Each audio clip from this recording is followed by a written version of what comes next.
Прийшли окупанти до нас в Україну, форма новенька, воєнні машини, та трохи поплавився їх інвентар. Байрактар, Байрактар. Російські танкісти сховались в кущі, щоб лаптем посьорбати довбані щі, та трохи у чах перегрівся навар. Байрактар, Байрактар. Приперли зі сходу до нас барани для восстановлення великої страни. Найкращий пастух баранячих отар. Байрактар, Байрактар. Хто води всяке озброєння різне, потужні ракети, машини залізні, у нас на всі доводи є коментар. Байрактар, Байрактар. Вони захопити хотіли нас зразу, а ми зачаїли на орків образу з російських бандитів, робить примар. Байрактар, Байрактар. Російська поліція справи заводить, там вбивцю рашистів ніяк не знаходить, хто винен, що в нашому полі глухар. Байрактар, Байрактар. Веде пропаганду кремлівський урод, слова пропаганди ковтає народ, тепер нове слово знає цар. Байрактар. Байрактар. Байрактар. Байрактар. Байрактар.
Yes. The Leaf Spring Army sends its regards.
Hello, everyone. I'm the Enforcer, and I'm accompanied by Enforcer Matt.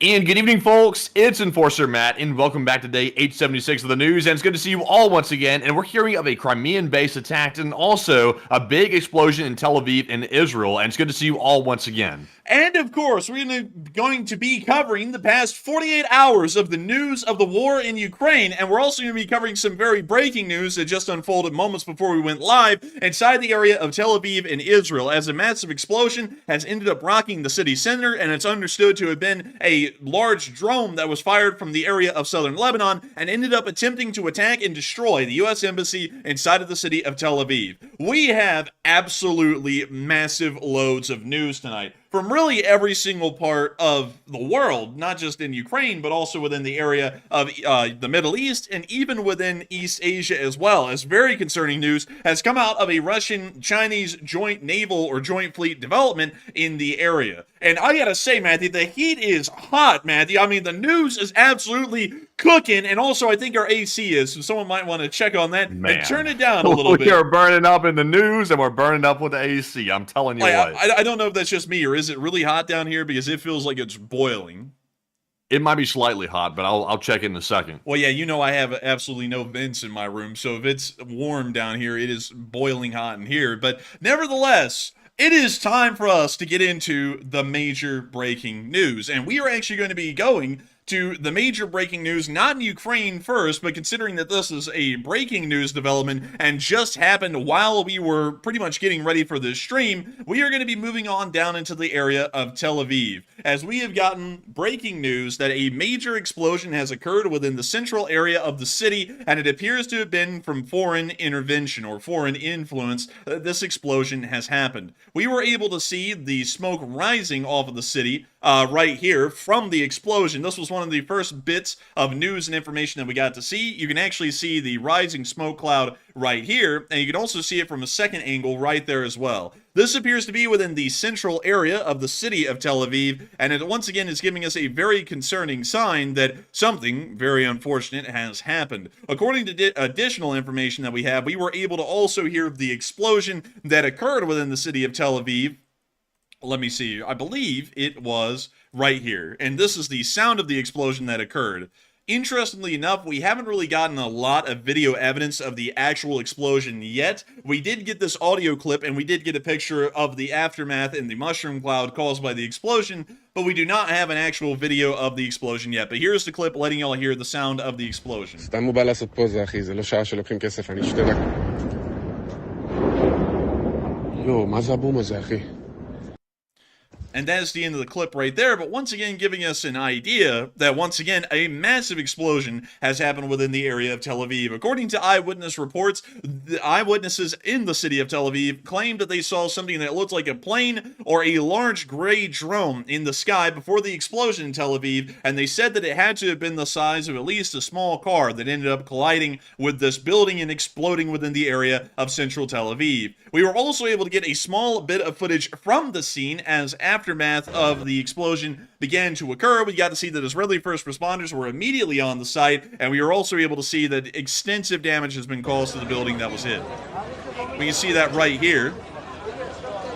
We can see them once again showing the ground area as a massive amount of onlookers and first responders have moved into the area. Finally, and also we're told it was a very big hit as well, because I was seeing reports coming out on Twitter as it was happening that the residents in the area said that the ground was shaking. The explosion was so large, so definitely a huge impact. Oh, and it had to have been a massive impact. And finally, the last bit of evidence we got from the area of Tel Aviv about this breaking piece of news is that a winglet or a wing was found on the ground near to the crash site. We can actually see the picture of that right here, and this appears to be the wing of an incredibly large-sized drone. This wing has about the same length as an actual motorcycle. You can actually see some kind of a moped back there, and it appears to be a little bit longer than the moped itself, giving us an idea about the sheer size of the drone that ended up hitting this building within the center of Tel Aviv. According to initial information that we have, the explosion was incredibly close to the U.S. Embassy within the area of Tel Aviv, and it is believed that it was possible that that drone was attempting to target and destroy the U.S. Embassy in Tel Aviv, but ended up hitting a building around a block away, which is this high-rise building, and exploding into it instead.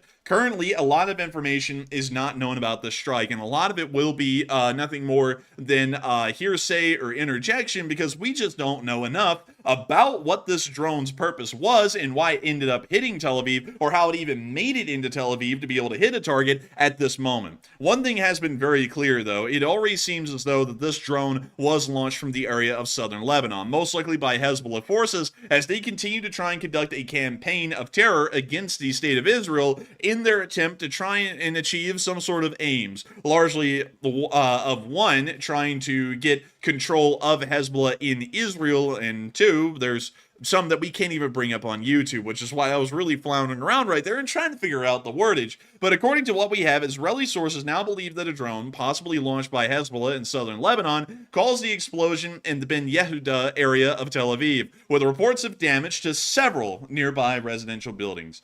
We do not know of any casualties at the moment. Hopefully there are none. That would be quite miraculous, considering that it happened at night on a high-rise apartment building. We would assume that there most likely will be casualties, but nevertheless, this is a serious incident, and a lot of people have been wondering, what is this? What was the attack meant to achieve? And why in the world did this drone ever even make it into Tel Aviv in the first place? The Israeli air defense has been incredibly robust in being able to engage and destroy a wide variety of different kinds of targets attempting to enter Israeli airspace, and that was very easily seen during the time of the Iranian drone and missile attack that occurred some while ago. They were able to shoot down a large majority of all incoming missiles, rockets, really anything that you could imagine, and yet this drone made it through.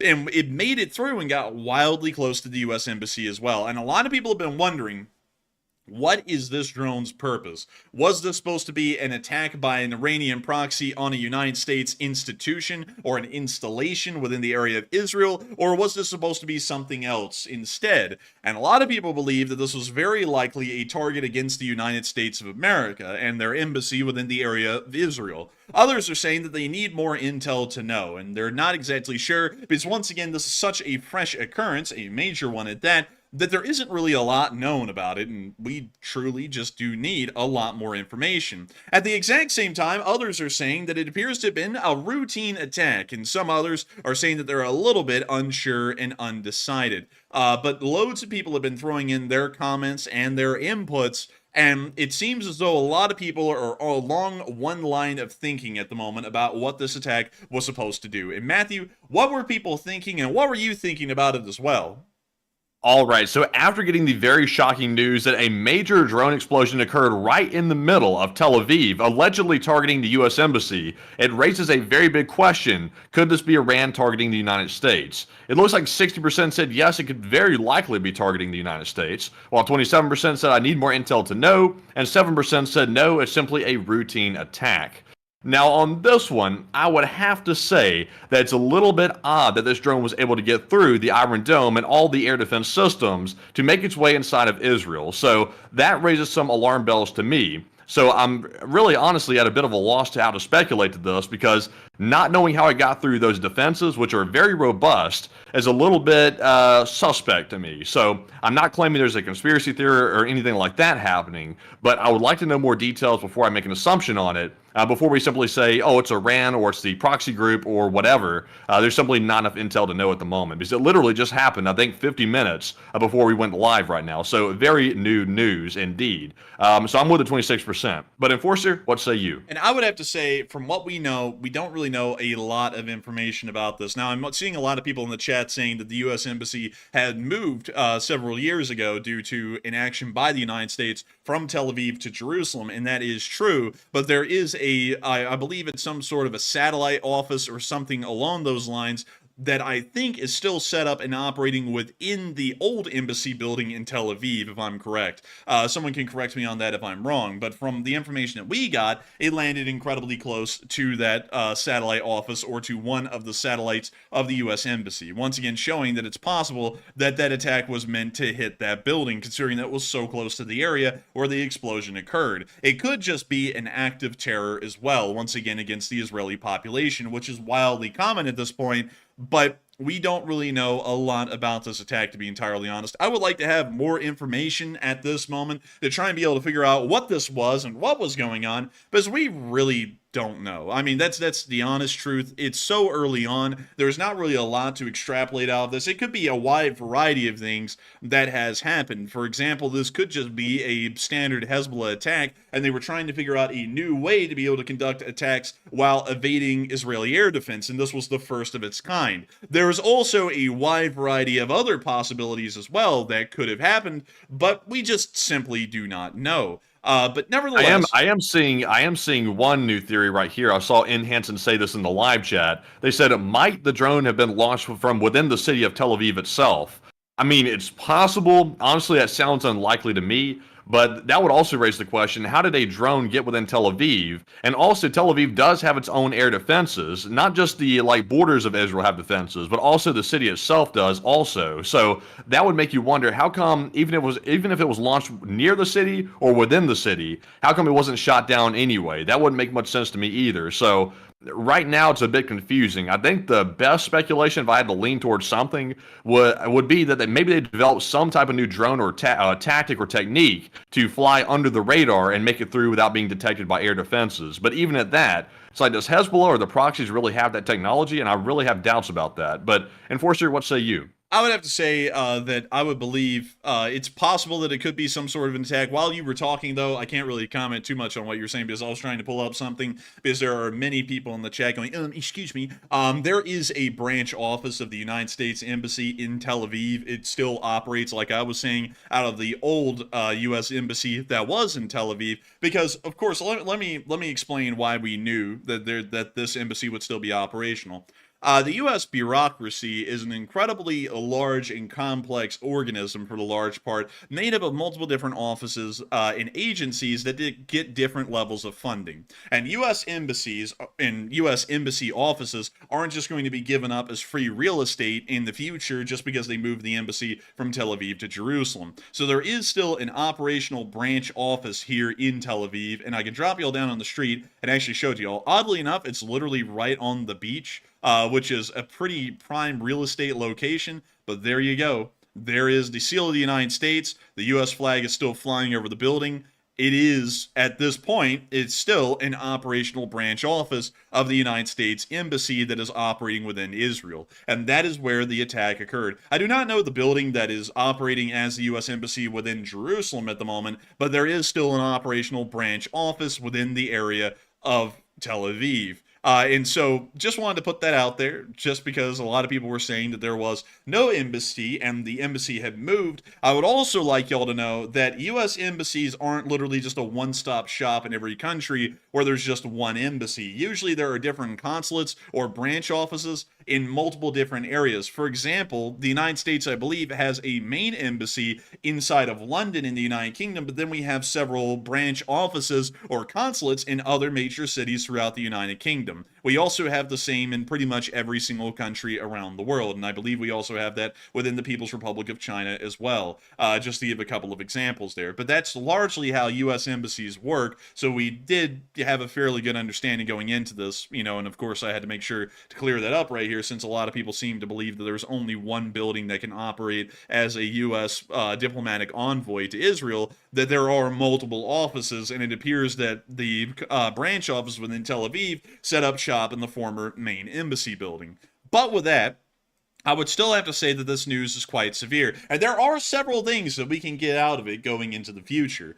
If this was an attack prompted by Hezbollah, Israel is most likely going to use this as justification for further escalations, specifically against Hezbollah, by conducting a ground operation invading the area of Southern Lebanon, which may even be put on a fast track at this point, Or they may actually use it to justify further actions against Iran and may begin airstrikes against key Iranian facilities, a lot like we saw back in the past, but maybe even on a much larger scale, considering this attack. We don't really know at the moment. This is so early on, we haven't really even been able to gauge an Israeli government response and see what kind of approach they would like to take, because in the past, to be entirely honest, they took a far more reserved approach to dealing with Iran than we expected on the cusp of that massive drone and missile attack that was launched by the Islamic Republic of Iran. And so going off of this all together, we don't really know what the big picture is going to be at the moment. All we know is that a massive explosion has occurred in Tel Aviv. It has created a large amount of chaos. It is the largest city within Israel, and we are trying to get an idea of what is going to be happening next. But we want to make sure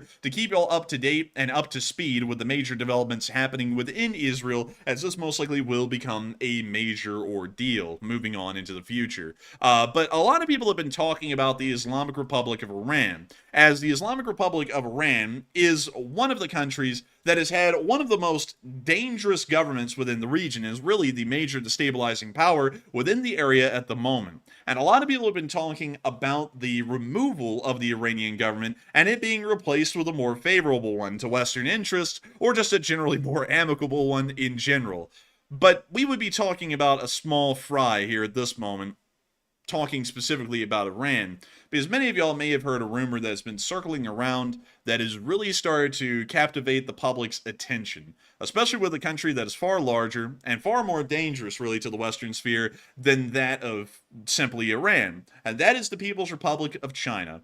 According to information that has been floating around on the internet, and I want to really quickly put this out there that this information is not confirmed. This is nothing more than a flat-out rumor at the moment that we have absolutely no reason to really believe and really report as fact on this channel. So we're going to be talking about this solely as a form of intellectual exercise, is probably the best way to put it, because Xi Jinping, the premier of China, the chairman of the Security Council of China as well, or the Security Committee of China, has reportedly suffered a stroke.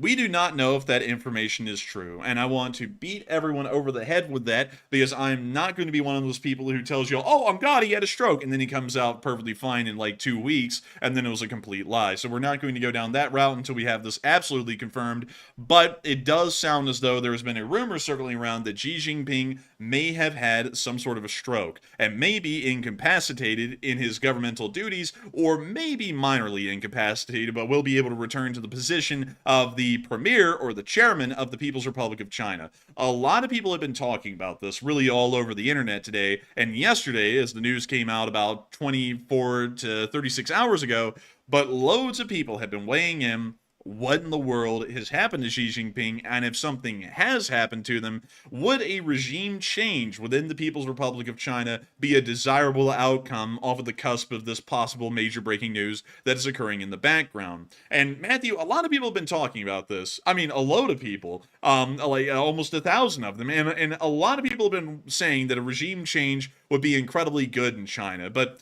a lot of people have also been saying different things, like they don't believe the rumors at all, and some people are unsure. But what are people saying about this, and what are you thinking about it as well? All right, so like you mentioned, after we heard these strong rumors, but not totally confirmed, so take it with a grain of salt, that Xi Jinping, the leader of China, may have suffered a serious stroke. The big question here is, would China regime change be desired? It looks like 55% said yes, it would be good, while only 7% said no, regime change would be a bad thing, and 14% said irrelevant because the rumors are bogus. Now, one thing we have to note is I heard some people in the live chat saying that Xi might have been seen out today on video, and it looks like he was fine. Now, I'm not an expert in strokes, but I think you can have a stroke, maybe a minor one, and be good enough to maybe walk later that day or maybe tomorrow. But correct me if I'm wrong. I'm not an expert on strokes. I've never had one, and hopefully I'll never have one. But y'all let me know. But he was seen out allegedly today. So the rumors could be bogus or it could be actually, real. We just simply don't know just yet. But the question here is, would China regime change be desired? And in my opinion, I would say that regime change would be a good thing because, like I said in today's short war video, Xi Jinping is providing dual-use goods to Russia to fight the war against Ukraine. So Xi is complicit and his regime is directly involved in trying to help Putin fight his war against Ukraine. So certainly not a good regime whatsoever, and I would not be sad to see it go. So I'm with the 56%. But Enforcer, what say you? I would have to say that once again, we don't know if he has had a stroke or not, and of course, many people in the chat are saying, no, he hasn't. This is bogus. We don't really know for sure at the moment. We don't know whether he's fine and healthy or whether he's dead. And the reason why we're not reporting that as straight, hard facts is because many people have come out in the past and said that people were dead before that weren't dead. Shoigu has been reported dead about 3 times over the course of the entire war, and every single time was a flat-out lie. And so that's why we don't go off of this unless there's been an official announcement by the Chinese government that he's had a stroke or if he's dead. So we don't really know if he's dead or not. It's just that this is passing around and a lot of people are talking about it as my esophagus is trying so hard to stay usable. But nevertheless, Man, breathe through the esophagus. Breathe. man, I'm telling you, I can't breathe. But beyond that, I gotta say, a regime change would be good. If one could ever come around in China, it would be massively beneficial for the People's Republic of China, really for the Western world, to be able to have a regime change. The People's Republic of China's government is currently headed by Xi Jinping, and Xi Jinping is the really main catalyst within China that is trying to bring forward the idea of national rejuvenation, which means that China plans on becoming a premier world power and being able to go head-to-head or toe-to-toe with the United States in the future and possibly be able to just leverage their sheer economic and military power against us to become the leading sphere in the world or the leading nation in the world and then create a sphere of influence around them. That is a fairly interesting development there, and I would have to say that a regime change would largely be fairly good, but beyond that, it is nothing more than mere rumor at the moment, so we really can't talk about that all too much. It would kind of be pointless because he could be alive, he could be having a stroke, incapacitated, and then there will be a regime change. We don't really know. But moving on from that, and on into the South China Sea, we were also able to hear that Russia and China are conducting live fire exercises within the area of the South China Sea as of today. We don't have an exact complement of ships to go off of at the moment, but according to the Kyiv Post, 7 warships took part in the 6-day drills as tensions over Russia's war in Ukraine and NATO raises doubts about China's purported neutrality. Of course, I largely believe that China will remain officially neutral in this conflict and will not get involved on the Russian side as they have a lot more economically to lose than gain. But this is still a fairly interesting development here, and is once again showing us that the Chinese are trying to chum up, or let the Russians chum up to them along with the Belarusians, so that way they can draw both of them into their sphere of influence here in the future. But that, of course, is fairly interesting, and we will be keeping an eye on it as best as we possibly can. And with that, we're now going to be moving on from the area of the People's Republic of China and on over into the United Kingdom, as we were able to hear on the opposite side of the world that the United Kingdom is imposing sanctions on 10 vessels in general that are carrying a Russian oil. And correct that, that's actually 11. But the government said the sanctions were imposed on vessels involved in activities, the purpose of which is to destabilize, undermine, or threaten the territorial integrity and sovereignty of Ukraine. From what we understand, these tankers are not Russian. They are just simply using Russian ports, loading up Russian oil, and then transporting it around the world. It's very interesting to see sanctions like this against these particular vessels instead of against the companies that are using these vessels, or something else, but still, it is once again showing that the United Kingdom is once again trying to combat any kind of economic lifeline that the Russians may still have into the rest of the greater world. But moving on from that and out of the United Kingdom and on into the area of Russia, we've been able to get some very interesting news from the area of the Ural Mountain Range, as we were able to get the news today that within Yekaterinburg, there has been a massive fire that has broken out near a military plant in the city, and we were able to see this right here, and was that thing cooking. Oh man, this is a big fire here. And also, this is the Ural Kramash factory, I believe, or whatever it's called. I can't pronounce it right. Let's see, the Ural Transmash factory. Let's go try and take a look at that factory. So let's go to Yekaterinburg. That is the only place in Russia that I'm aware of that makes Russia's self-propelled guns. So that's a massive loss.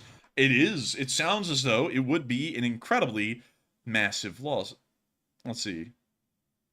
Is this it? It doesn't. I don't think this is it, but it kind of looks a little close. Huh. Let's take another look around. So here's another industrial area within Yekaterinburg. Can we find something that would be very telling about where this is? So we have white roof building, blank roof building, and then we have these buildings, but it's close to the edge of the city because there's a large amount of forest. So it looks like. Wait a minute. Oh, look, dude, we were right there. Look, white roof building, black roof building, the edge out here. So the fire was right here. So the fire was right here within this area, within this compound. Very interesting. Can you hear me now? I can hear you now, and I was like, what? I was like, what happened? But whoa, We had a little bit of lag. Oh man, I'm telling you, and man, I'm telling you, that's rough because I don't know if y'all know this, but right now there's a major event going on television, and because of that, only like half of the people are here that normally would be here. So lag is like, oh crap, it's like there's not really that many people here, and we don't want everyone that's here having to deal with lag. But it looks as though we are dealing with it, and hopefully it will fix itself. But this is where the actual fire originated from in the city, and I wonder if we could get a little bit more detail. Oh, we actually have a street view. So let's see if we can find out exactly. Damn! Dude, this place looks rough. Man, they've got that place locked down like Fort Knox, though. Like, that's a humongous fence with, like, barbed wire above it. That's crazy. And also, I see some people in the live chat saying that looks like smoke or steam to me coming off that roof. But no, this is definitely a smoke. It's from a fire, and that was reported by several different Ukrainian sources today. So that's definitely not steam coming off that plant. That is indeed white smoke from a fire. Dude, you sit there, you walk into this factory. That's not a factory, dude. That's the damn gulag up in there with that barbed wire and these concrete like structures. Dude, this is the Berlin Wall. Man, I'm telling you, they're not letting people out, I think. I don't think they're keeping people, trying to keep people away from the thing. I think they're trying to keep the workers in. I think they might be, man, because look at those working conditions in there, dude. That is squalor. This is terrible, man. This is like, it is like a gulag, really. Man. Oh my goodness. What does it say up here? So this says Ural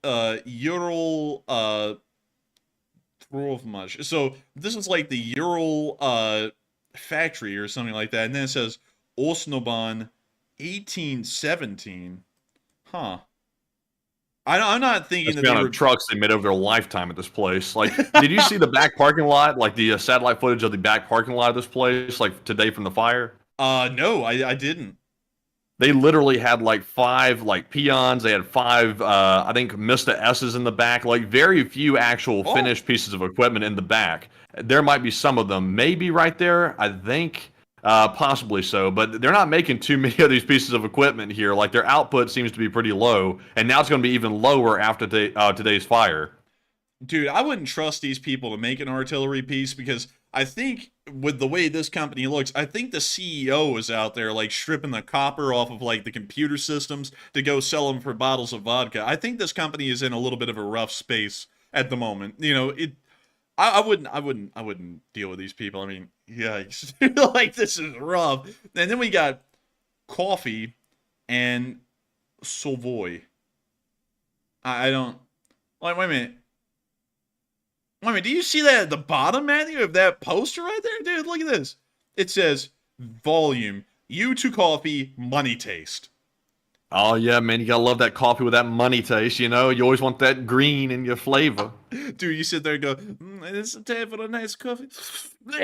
It tastes like a piece. It's like, what the hell? It's money taste, man. It's good, but dude, I don't know about this place. What the hell? Wait a minute. Hold up. They got a studio right next to the military. Wait, hang on. We got to see what's up here in the strip mall. So, we got the Stolobai. I don't know what that is. And then we got the mechanics. And we have another studio. And then we have the coffee with money taste over there. This is a little bit of a weird place, man. Like, I think this is like their version of a factory in Detroit, I think. Like, this is rough. Like, what the hell is that? Tronus Mush. It's something mall. That's mash. Like that W is is a sh sound in Russian. But let's see. Can we get a closer look at that? Ural. Wait a minute. It's a part of the factory. It's like maybe the HR department or something. You can go see, Russian Bliatman, and he'll set you straight. You want a higher wage? Go see Bliatman. Man, You want some paid off time? You go see Bliatman. And every time the result's the same. You get flattened like a truck. Man, he'll beat your ass. Like, if you complain about the working conditions, he'll be like, I don't really like it here. Boosh, boosh, I actually like it here. Like, I think I'm going to go back to work. I'll work overtime for free. But, dude, that was pretty rough. But nice to see they were able to hit that plant successfully, or at least sabotage it successfully, and hopefully knock it on out. Because that factory does produce military equipment. But moving on from that and into the area of Chelyabinsk, we did get to see that apparently Russian military equipment is greatly needed on the front lines, as once again, it seems as though cemeteries throughout the Russian Federation, like this one in Chelyabinsk, are beginning to overflow with the amount of casualties that are coming out of the area of Ukraine at the moment. And meanwhile, all the way up in Perm, we also get to see another successful sabotage. Apparently, they were able to destroy airfield equipment at a Russian airbase, and this video came out from the Freedom of Russia Legion, which not only operates as an armed force within Ukraine, but also operates as a massive network of partisans within the area of the Russian Federation. And so here's the clip. And we're going to be muting that. Man, look at him. He looks like he's putting some flammable substances. Oh dear. Dude, he So toasted. bright. Man, this is such a shame. If these people right here weren't helping out Ukraine, I would say that these people look like Russians that like a good fire. You know what I mean? Like, on the border of being an arsonist. I think he is. Like, I think he's really enjoying this.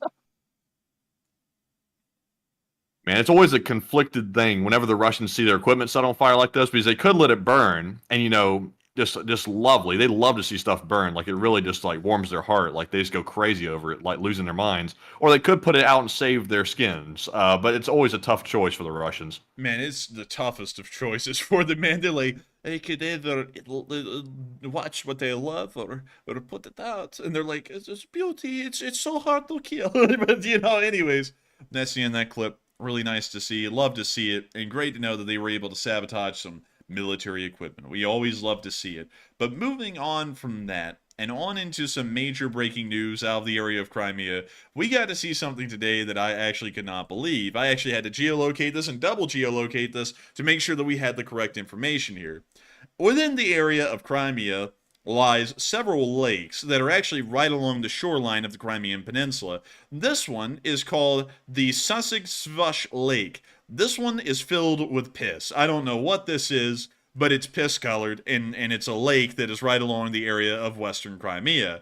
They also have a couple of other lakes within the area, like the famously known Kizil Yar Lake. Everyone loves that one, and the Bakhili Lake, which is even more interesting because it's actually not a lake, it's just sand, but people love that lake nevertheless. And then there's also this really cool, famous lake right down here that is called the Chernoshchinsky Reservoir. This one is incredibly cool. People can't get enough of it.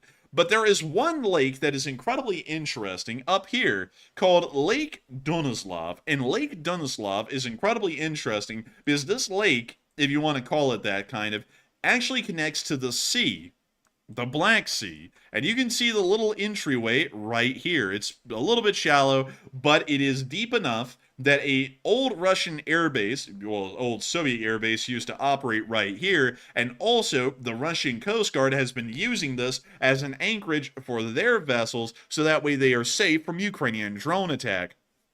But today, that ended up being a problem, because Ukrainian drones ended up running the gauntlet here right through the entrance to the lake, and ended up actually getting in and attacking the Russian Coast Guard within the area of the lake. We were able to hear of the massive explosions that were being reported at the Coast Guard base right here, but we have something even better, as we were able to get video footage from the drones as they made their attack run onto that Coast Guard installation.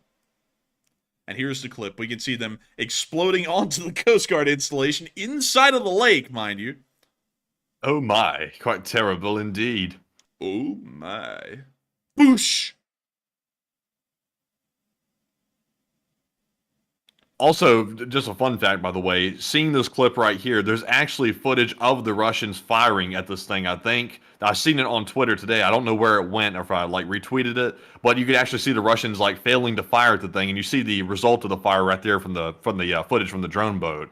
Yeah, it's something very interesting, and it seems as though the Ukrainian kamikaze drones are still posing a massive threat to anything that floats in the Russian military, even being able to attack deeply entrenched Russian naval Coast Guard forces within Lake Donoslav, which was considered fairly difficult up until this point, but then the Ukrainians made it a cakewalk today.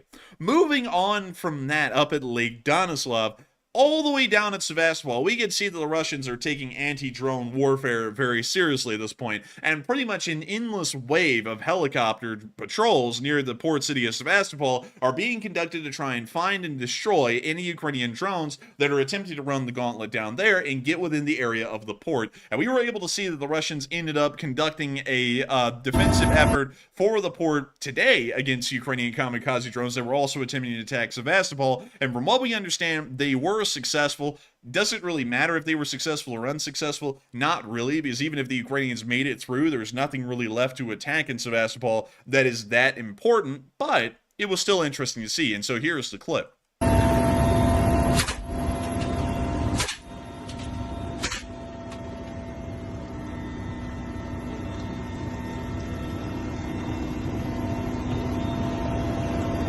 You see them trying to shoot at the drone. You can actually see the tracer fire skipping off the water.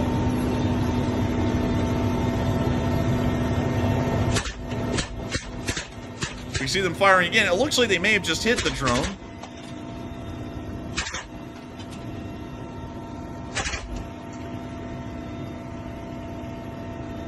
We see them continuing to fire. It looks like the drone is on fire and has been knocked out.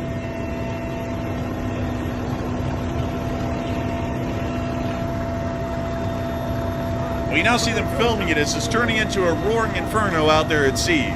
These kinds of Russian defensive efforts aren't common throughout the war, but have been heightened after Ukrainian drone attacks, kamikaze drone attacks, have ended up becoming more and more successful and have been able to evade Russian defenses more and more. Most of the time now, we see that a lot of the Russian combat aviation, or combat rotary wing aviation, is being used to try and combat these Ukrainian drones like we're seeing here on film, to varying levels of success.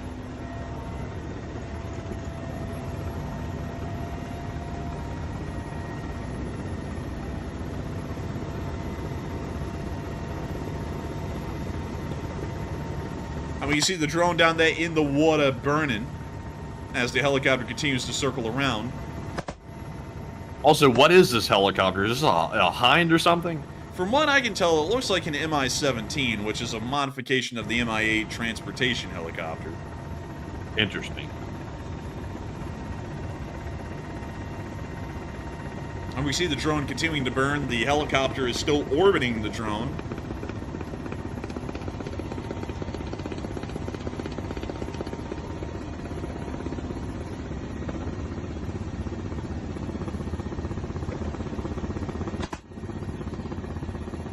And also, to give you all an idea of how close this was to the port, you can actually see a small little outcropping down there. It looks like it may possibly be some kind of an island. And let's see if we can find where this island was near to Sevastopol. So let's look out into the sea. Let's look out into the sea. And I'm not really seeing an island out there. Nope. So I'm guessing that's actually a part of the mainland. So let's see if we can find a part of the mainland that looks a little bit like that. So, oh, wait, hang on.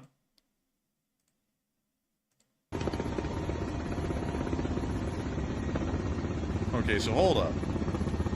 So there's a taller building down there. Is that the building we're looking at here, or is that a lighthouse?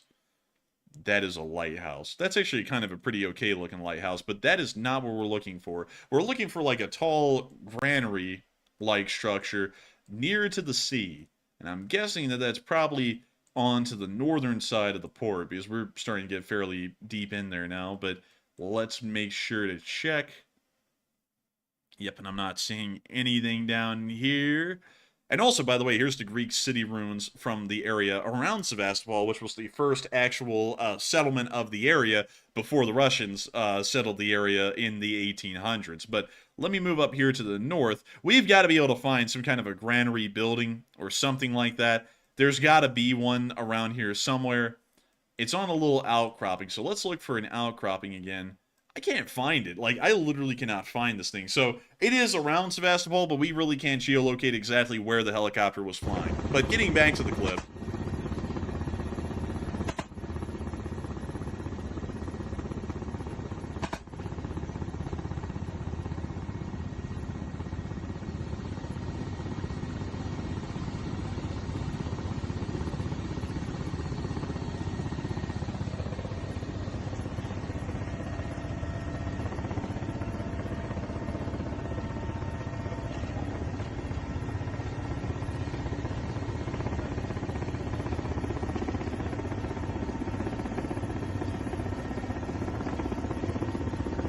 And we see some flashes in the distance there.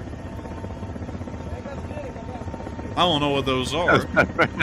That's the Russian out there that was like the friendly fire incident. They said, "Oh, bliat, you hit us, bliat. It was nice not the Ukrainians."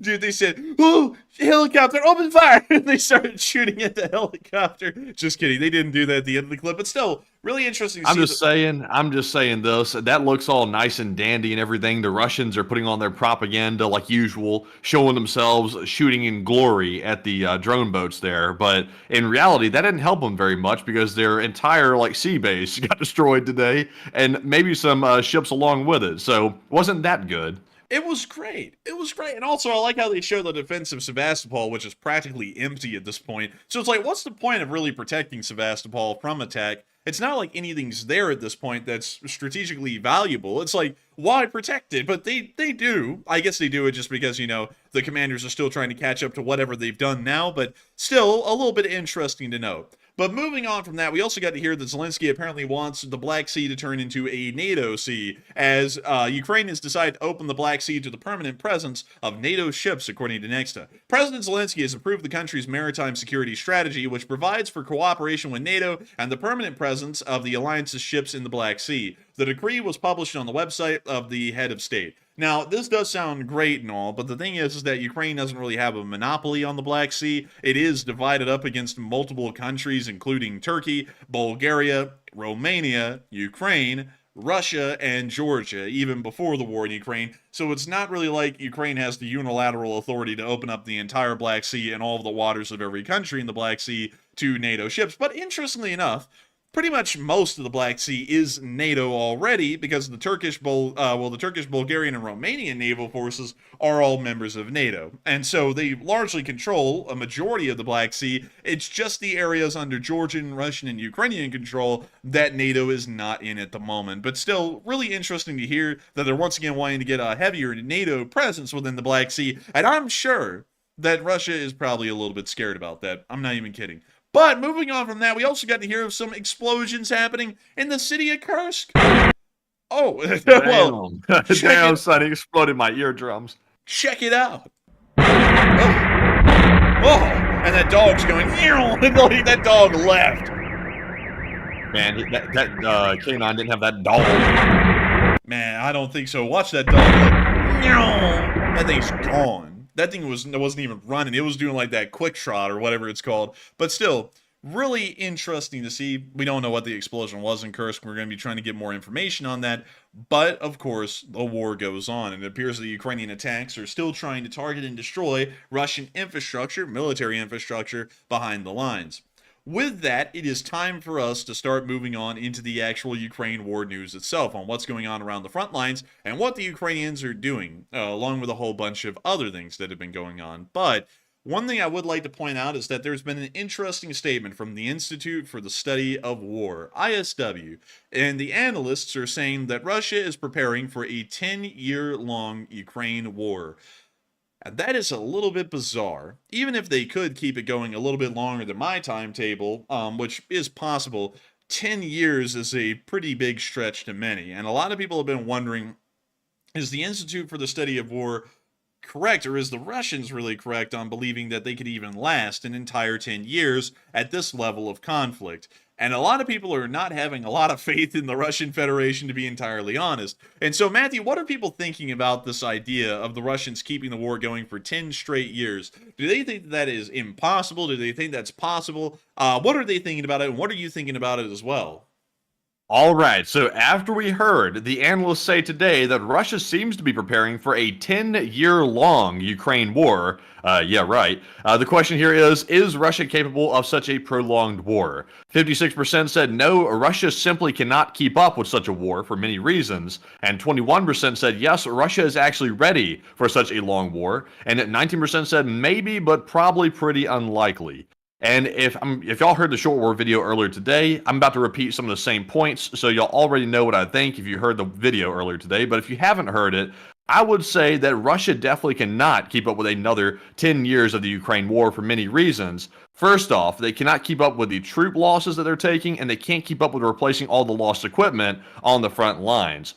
Also, I simply do not think that at any point in the future, Russia's suddenly going to get their act together and start being able to find more qualified and more competent troops to put on the battlefield. So, to me, I don't see that happening. I think Russia will probably be looking for peace here sooner than later. So, this 10-year war idea, I just don't buy it. And if Russia really has that as a strategy, that is certainly not a winning strategy. That's going to be quite a bad one. But Enforcer, what say you? I would have to say the Russians cannot keep up a 10-year-long war. That would be devastating to the Russian economy. I simply do not believe the Russian economy can even survive 10 years, much less 5, much less really the next 2. I don't think that they'll be able to survive that long economically to be able to keep the war going like that. They do rely heavily on their monolithic economic structure, which requires that they produce a massive amount of raw fuel and then ship that elsewhere, whether it be oil, whether it be natural gas. It has to be exported somewhere else, meaning that Russia actually has a heavy reliance on exporting their goods for their economy to really even survive at all. And considering that pretty much their largest purchasers of gas and oil, which was the West, oddly enough, has ended up cutting them off completely, the Russian economy is in severe decline, and they can't get those kind of primo prices that they're looking for their oil and gas from the countries that they're now aligning with, like China or India. Those countries are not going to be offering the same kind of money that the West was offering for Russian oil and gas, and that means that the Russian economy will be shrinking and will be in significant decline because it's not diversified enough to deal with that problem. And so I would have to say that just from an economical perspective, the Russians will not be able to persevere in this war for an entire 10 years. Their economy will start to run into major problems. It's already running into major problems, and it will be eventually collapsing, which the government, of course, will be incredibly unstable during that time, and the war would most likely end in the throes of the economic collapse. That would be my honest opinion. Bill actually brought up a really interesting statement. He said, Afghanistan, the war in Afghanistan, helped to destroy the USSR, and of course we flatline right there. And so, hello? We're back.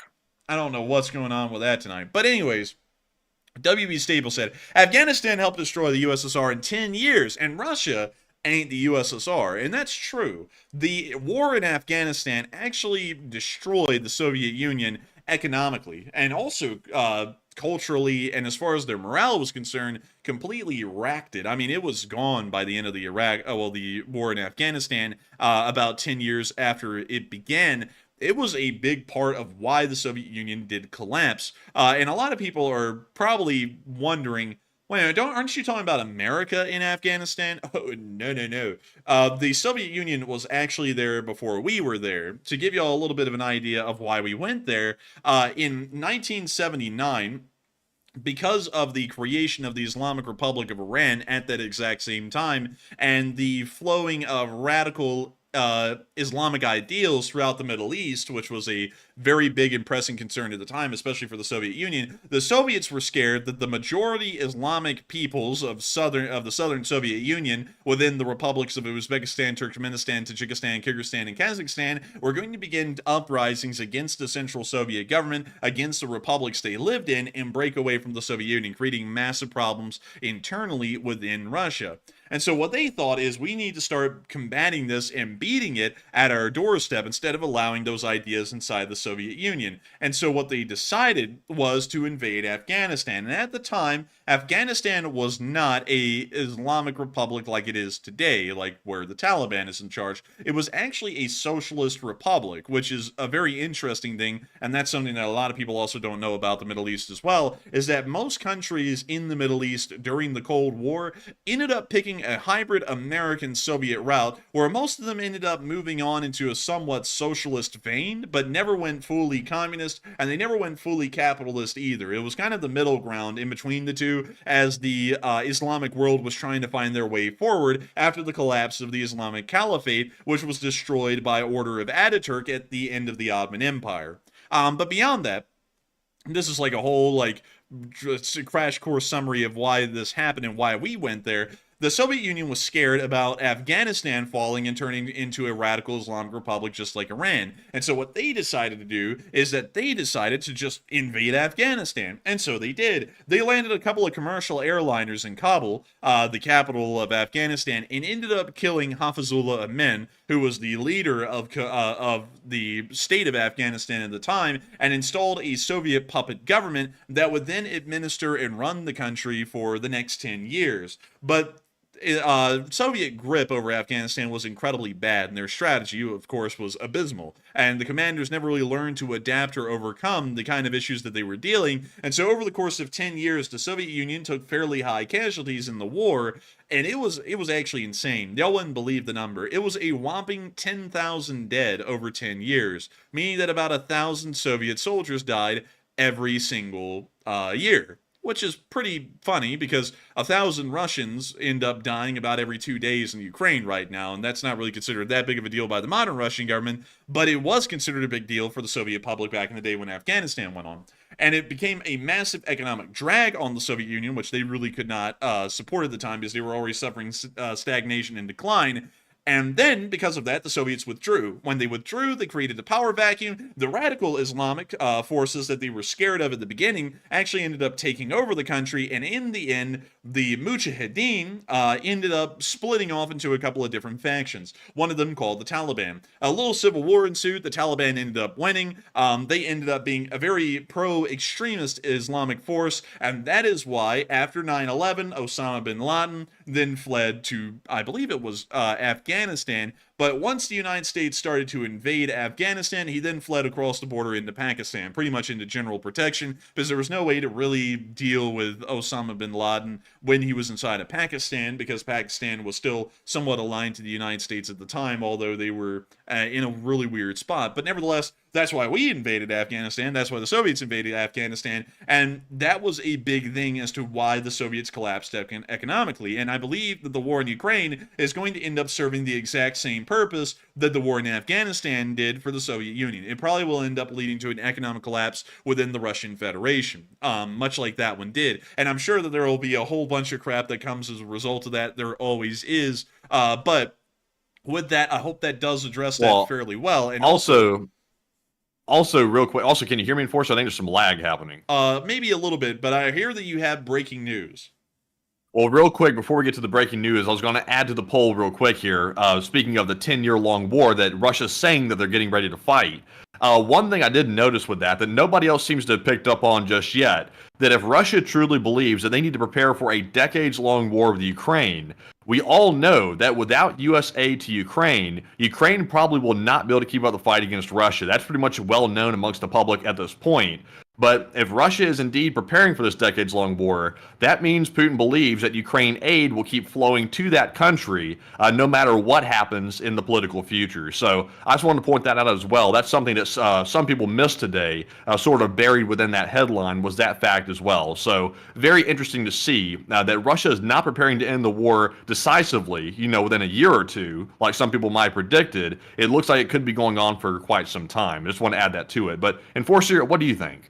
I would have to say it may be going on for quite some time. To be quite honest, I don't think U.S. support is going to be ending. A lot of people are saying that out there, that it might end. It's possible. It looks like I guess you could say the flow of the river is starting to change. Maybe it's not going to be an endless amount of support for Ukraine. I say that there's going to be unlimited soup and salad for Ukraine. I'm fairly certain on that. Of course, we could be wrong because it's generally just our educated guess, like everyone's guess is at this point, is educated. But I would say that Ukrainian support is going to continue because it would be a massive disaster for someone to completely withdraw support from Ukraine, because then they're going to be blamed for the fall of Ukraine and the complete collapse of Western interests. We can see that that's already been playing in a lot currently about how the withdrawal from Afghanistan was conducted, and how a lot of people believe that that was an embarrassment to the United States possibly, or that was conducted well. A lot of people are having different opinions on that, but nevertheless, it did not bode too well that the withdrawal from Afghanistan really happened, or that it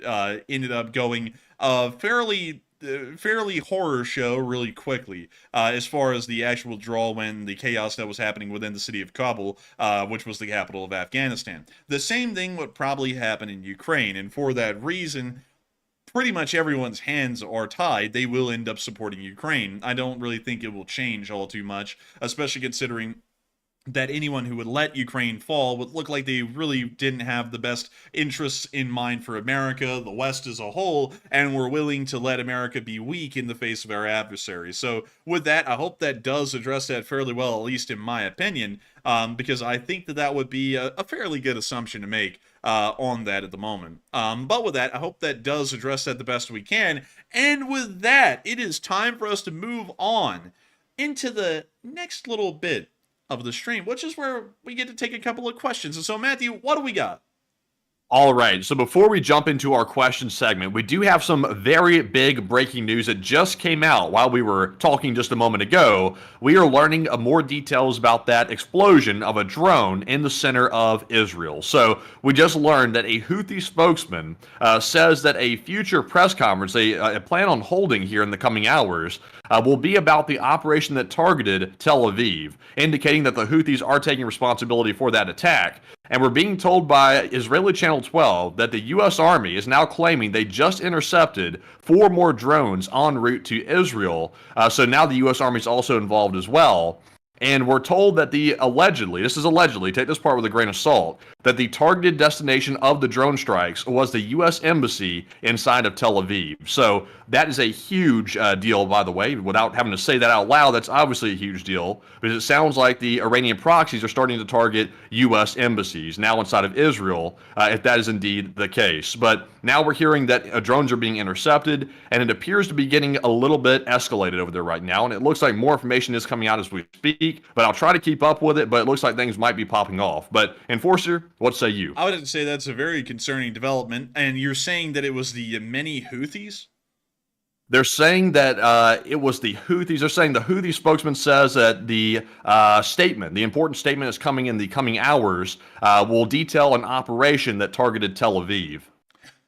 Interesting. That's actually a little different, because many people were believing that it was actually Hezbollah from Southern Lebanon. Now we know that the drone took the freaking long journey all the way from Western Yemen to Tel Aviv.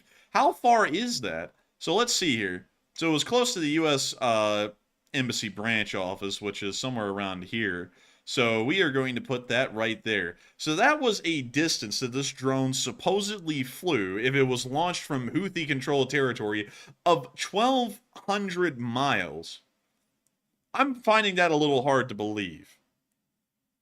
That could be, I mean, it's early information, so it could be somewhat accurate, somewhat inaccurate. But remember, just because it's the Houthis doesn't necessarily mean it was fired from Yemen. It could be from another spot as well, and the Houthis are simply taking responsibility for it.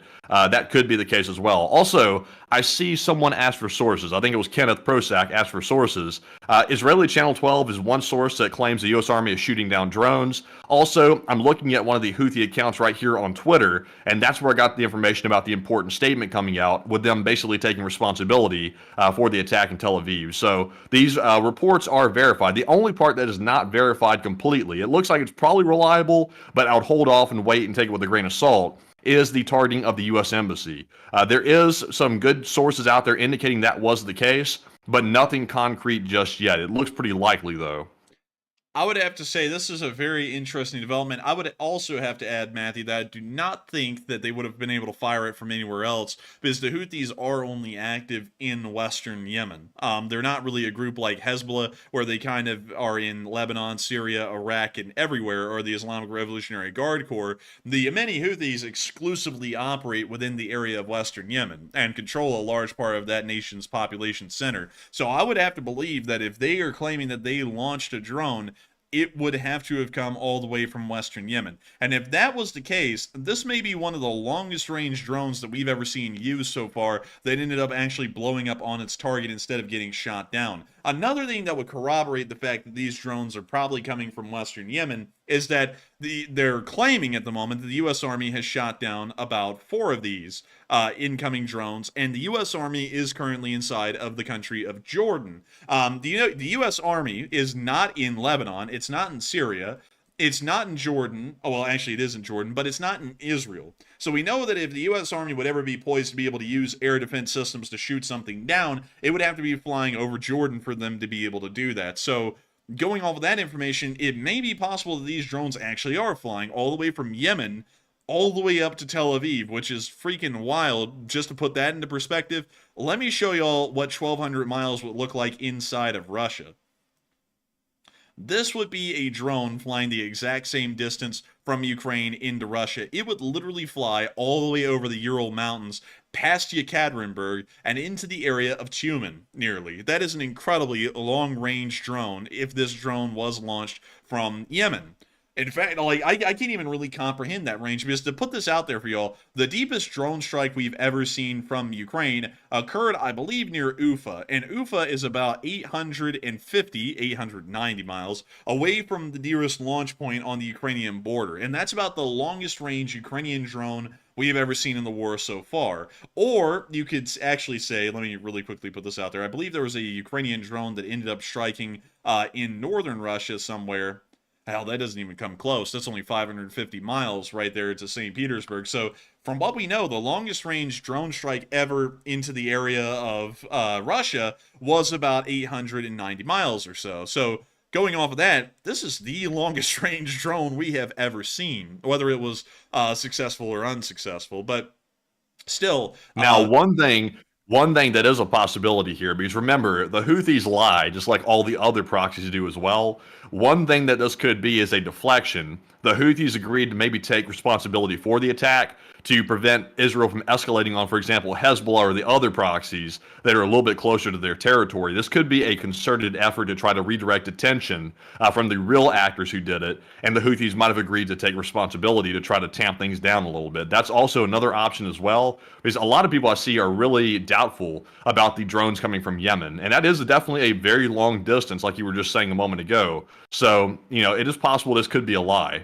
it is possible it could be a lie. It could be that Hezbollah struck them and then the Houthis came forward and claimed that they did it, because it would be a lot more difficult for Israel to respond against Houthis than it would be against Hezbollah. But still, very interesting development. Thank you so much for sharing that news live on air with all of us, Enforcer Matt. That was impressive, amazing, I'd have to say. But with that, it is time for us to move on into a couple of questions. And so, Matthew, what do we got?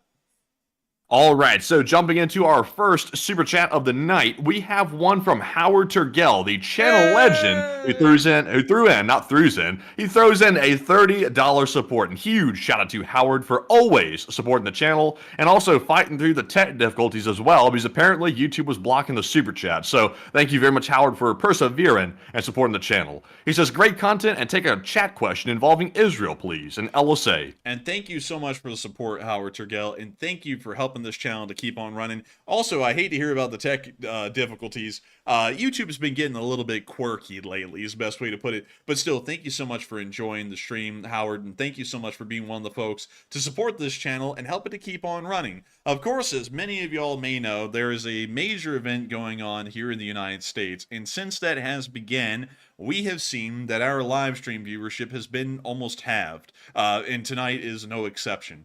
But nevertheless, while that is the case, we are dedicated to making sure, whether there is a massive amount of people here or a small amount of people here, that we keep up our promise that if there is news to report on the war, we will be reporting this every single day until the war in Ukraine ends. Of course, yesterday there was an exception. I'll tell y'all why. Many of y'all may or may not have seen the announcements we made, because we made them everywhere. We made them on Patreon, Twitter, and on our YouTube community page that we were not going to be running a stream last night. And the honest truth is that so little news came out yesterday on anything, for that matter, around the world, that we couldn't cover anything. I mean, there was literally nothing for us to get on air and talk about or tell y'all about. So then we just decided not to run the stream. But it was something that was kind of shocking for us, because we were like, damn, what do we do? And then we were like, nothing, I guess. I ended up playing Train Simulator. I got Train Simulator back on my computer, y'all, by the way, and I gotta tell y'all, I missed it. Like, I didn't know I missed it like that, but I missed it. But beyond that, I gotta say, Also, I'm jealous. I'm jealous as hell of the viewership on that event, which will not be named for political reasons here. We're not going to name that.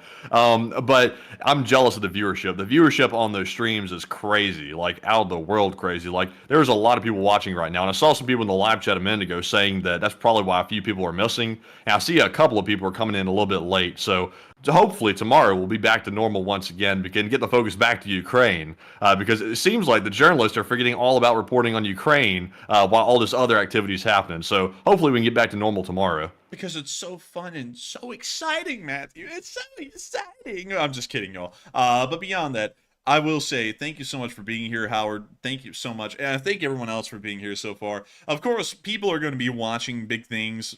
You know, I can't deny that's a big thing that's going on. And one thing I'm scared, though, is that there's another one for the other side that is going to be happening. I don't know when that one is, Matthew. It's like a few weeks from now, like a week or something like month. that. It's like a month away. But it's not that far away, and we're going to pretty much be going through this a second time. It's not the greatest thing, to be honest. I'll be honest, it kind of deflates me a little bit, because, you know, like, we just see that, you know, we put a lot of effort and work into it, into getting this thing on air, and then, you know, only about half of the people who normally show up, but that is what it is. I mean, they're going and watching an important thing. They'll go and watch the other important thing that's coming around in a month. But you know, it's kind of sad, because I'm like, oh, dang it. I'm like, man, we're just on here doing our thing. But I'm so happy to have all of y'all here with us tonight. All the folks who did want to show up, about 4,500 of y'all, I think, at the peak so far, which is crazy, because usually we're saying something like all 8,000 of y'all, or all like 8.9 thousand of y'all, and tonight it's like 4.5, and y'all can kind of see there what I'm talking about. But we're still happy to have every single one of y'all. We do this because it's a passion. We do it because we love it, and we love to know that there's still people around who each and every day, even if there is maybe bigger or more important things going on out there in the big picture, y'all still come here and listen to the news. We are so happy for that, and I got to thank y'all all once again for enjoying this channel, and I got to thank you, Howard Turgell, once again for appreciating enough to support it even on quieter nights like these, because it is folks like you who help us to be able to keep this thing running, hell or high water, whether there's bigger things going on TV than what we're doing. Y'all help us to be able to make this thing possible each and every day, where we can make this a reality. And so with that, thank you so much once again for the support. I hope that does address that incredibly well. And also, I'm seeing, let's see here. I'm seeing some people saying some different things, interesting things.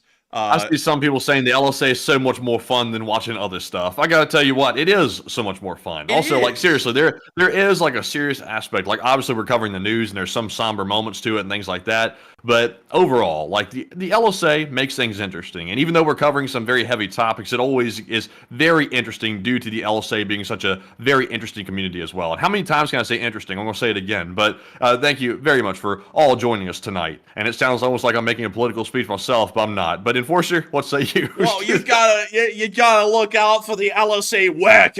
But beyond that, I gotta say, thank you so much, everyone, once again for being here tonight. Listen, I'm tired of the top 5% of the live chat taking up all the space. Man, good lord. I gotta say, man, I absolutely, we love running these streams. I'm just making the point. I will say this. I'm just making the point about the lower viewership because I don't want anyone to be offended. Like where I'm saying, I don't want y'all feeling I'm like saying, man, no one's here, and then you're like, what do you mean? I'm here. That's not at all what I'm trying to get at. What I'm trying to get at though, is that usually we're used to a load of people always coming in, and because of the TV event going on, you know, only about half of everyone's coming in, and it I will say it does feel a little deflating. A little bit, but I'm still happy to have all of y'all here because at the end of the day, we're not here to have the biggest amount of people on stream. We're just here to have anyone on stream listening to this news, and that's what we're really happy about is that we get to do this each and every day. And so with that, thank you so much once again for that support, Howard Turgell. I hope we addressed that incredibly well, and we will take a live chat question in honor of your super chat. And Matthew, what do we got? All right, so you wanted a live chat question specifically involving Israel. So I only see one in the spreadsheet here, and this one's from AF Kaplan. I don't know if this one's already been asked or not, but here it goes. He says, regarding the Tel Aviv attack, didn't the U.S. move its embassy to Jerusalem? Can you reread that one again? He said, regarding the Tel Aviv attack, didn't the U.S. move its embassy to Jerusalem? Yes, but there are branch offices still in Tel Aviv. We actually showed one here on air not too long ago. I can actually show it to you again. It is right here. This is the U.S. Embassy branch office, and it actually has some pretty high reviews. Denial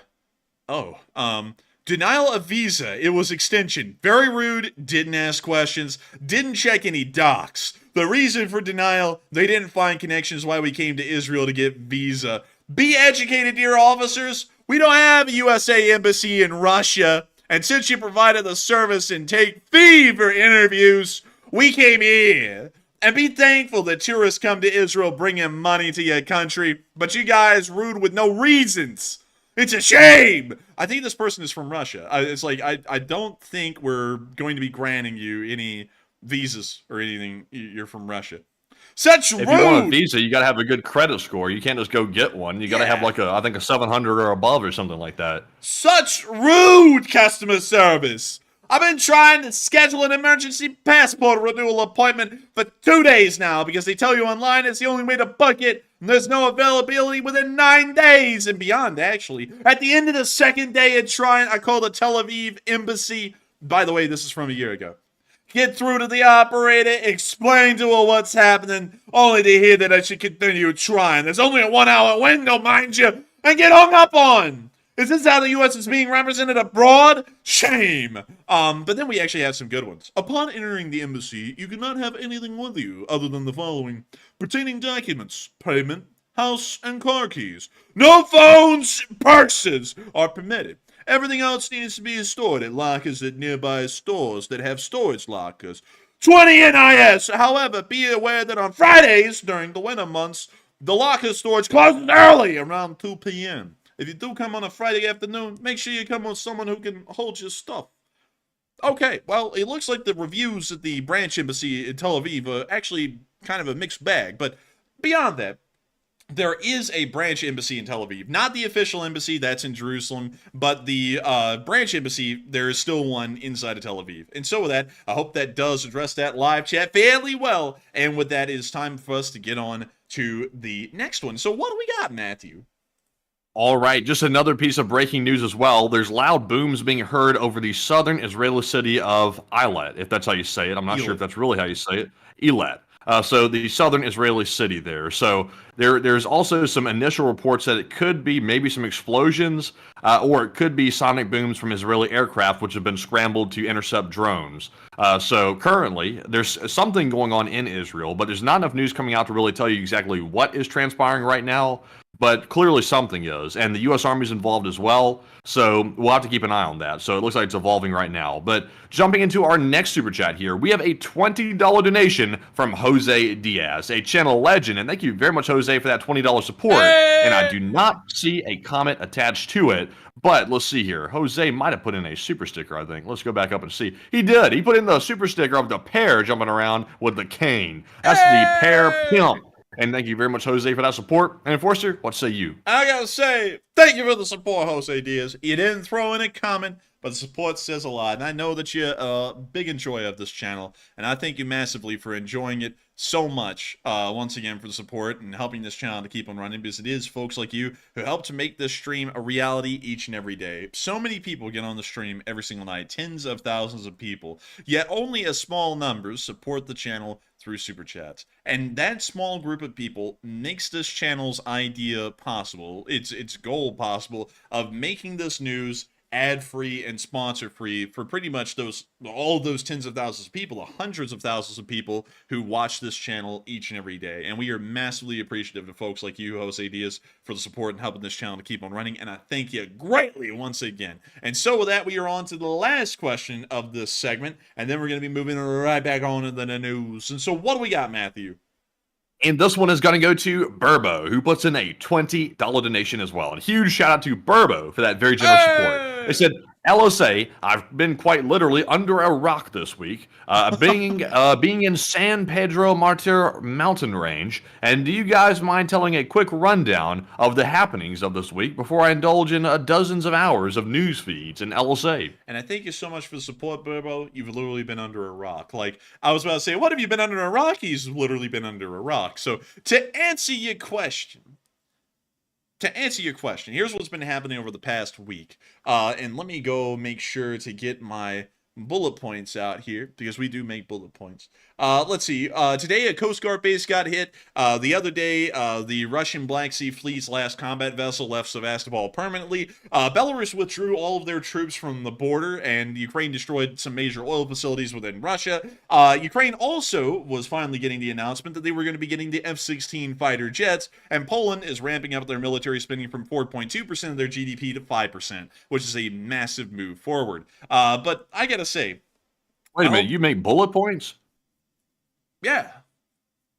I've never known that. Like, I've been wondering, is that how you keep the news straight? Like, going through it, like, in a continuous segment?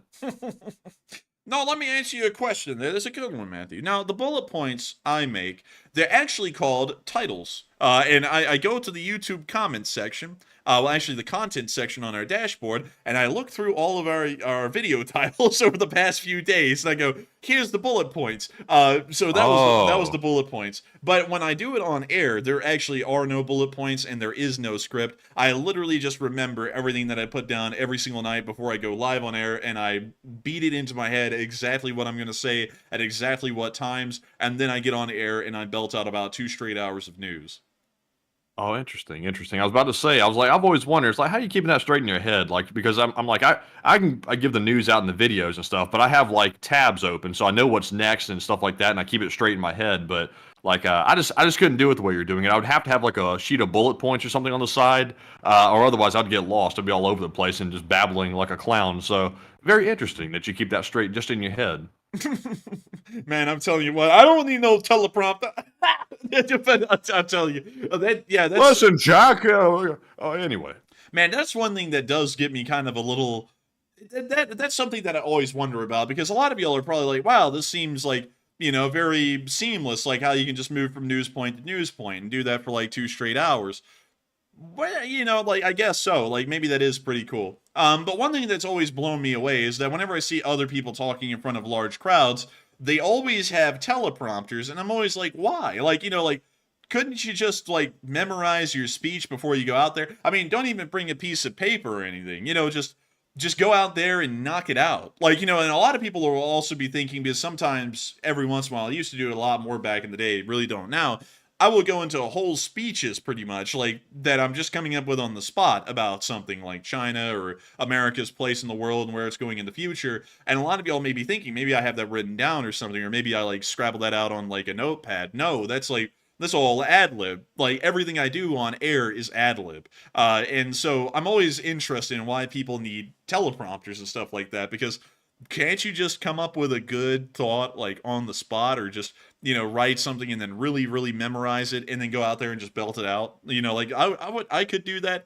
I feel like that's better looking too, because then you can focus less on reading and you can focus more on body language and delivery, which is so important, especially when you're doing a public speaking kind of a thing like we're doing right now. Because instead of focusing on... Jack, here's the deal. You have to Go out with anyways. Man, I'm telling you. I'm telling you. But moving on from that, I hope that does address that question fairly well. Good question, by the way, Matthew. And thank you once again for support, Burbo, and helping this channel to keep on running. I hope we were able to address that question well, and I hope I was able to catch you up on all of the week's major developments. And so with that, thank you so much once again. And with that, it is time for us to move on in to the actual Ukraine war frontline news. And we are going to be moving on down into our location unknowns, because we got to see today that a group called the Bashtorkin Volunteers are conducting training in Ukraine. Check it out. Here's the clip. Here's a rifle range in Ukraine, and that, to me, Matthew, looks like some 9mm. That looks like 5.56. Oh, and we can see They've got the juice. Man, they are kidded. Look at them. Dude, they got nothing but Colt Commandos, baby. They're bringing them back. Look at them go. Dude, you know something? I'm gonna bring up a small rabbit hole here really quickly.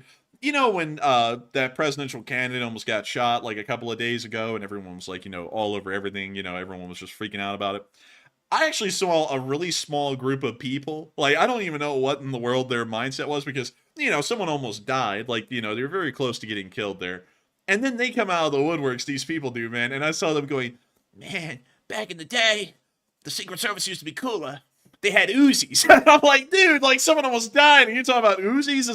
It's like, come on. But still, I saw a Secret Service that couldn't even reholster their Glock. Like, man, you listen here.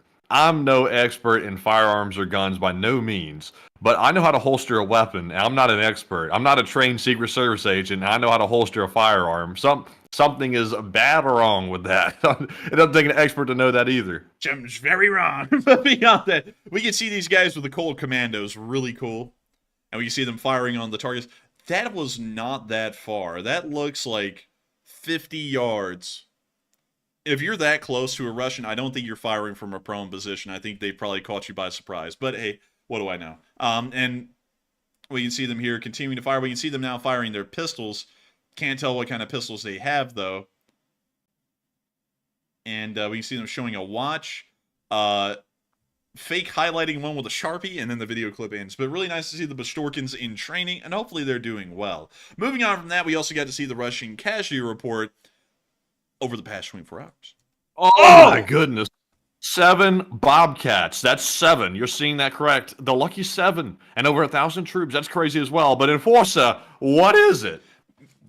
Damn, son. Like, dude, that voice crack, man. You went, what is it? I was like, dude. I did it on purpose, actually, to add some more effect. Oh, man. Well, usually I make my esophagus implode for effect. But, like, 1,130 Russian soldiers were wounded and killed over the past 24 hours.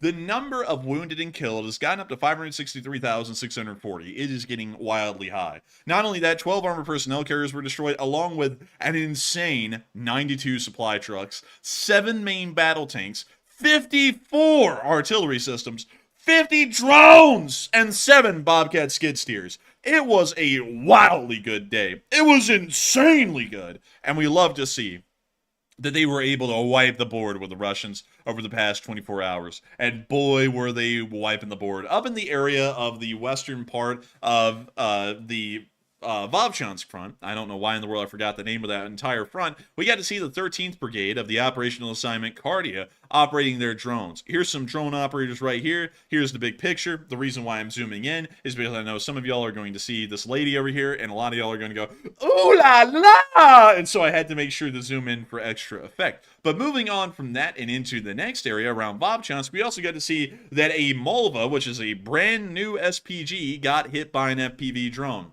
We actually believe that this Malva ended up getting hit by this FPV drone a couple of days ago, as we saw a Malva had been fairly damaged by a ATACMS cluster round. So what we think happened is that the drone maybe ended up hitting near to it, causing some damage. They pulled it over to a tree line, and then an ATACMS finished the job. But I'm not really sure about that theory either, because this thing kind of ended up face planting right into the Malva, which didn't really do a lot to make it a long-lived SPG. But that's the end of the clip, and really interesting to see. But moving on from that, I gotta say, man, it cracks me up when the live chat picks up on that thing I do, and all of them in the chat go, "Ooh la la!" Like I get a big laugh. Telling you what, you got to remember the simping, man. You never forget it once you see it. Man, you gotta remember the simping. I mean, like we could pull out some simp lines, but we will refrain. But moving on from that and into the area of Arapivka, we did get to see some blown up Russian stuff up here. We got to see this blown up MTLB, kind of a normal thing to see in the war. We also got to see the engine, which is pretty interesting looking. Matthew, what kind of engine does that look like to you? If you had to put that in a car, what kind of car engine would that be? I'll be honest with you. I'm looking at it. I'm really not sure. It looks like probably a V8, but you know, your guess is as good as mine. I can't really tell. Man, I have no clue. But we can also see the holes that were made in the top of the MTLB from the explosion. It was a pretty strong one. We can also see, once again, another angle, and we can also see a little mortar round in there. Hey, look at that. Isn't that funny? That's not the one that blew up the MTLB, by the way. And then we got to see a destroyed Ural 4320 right here, and we got to see it from the other side. And that is, of course, all of the burned Russian vehicles. Really cool to see. But we also got to see a destroyed Mr. S in this area as well, as opposed to Mr. B. But here's the clip.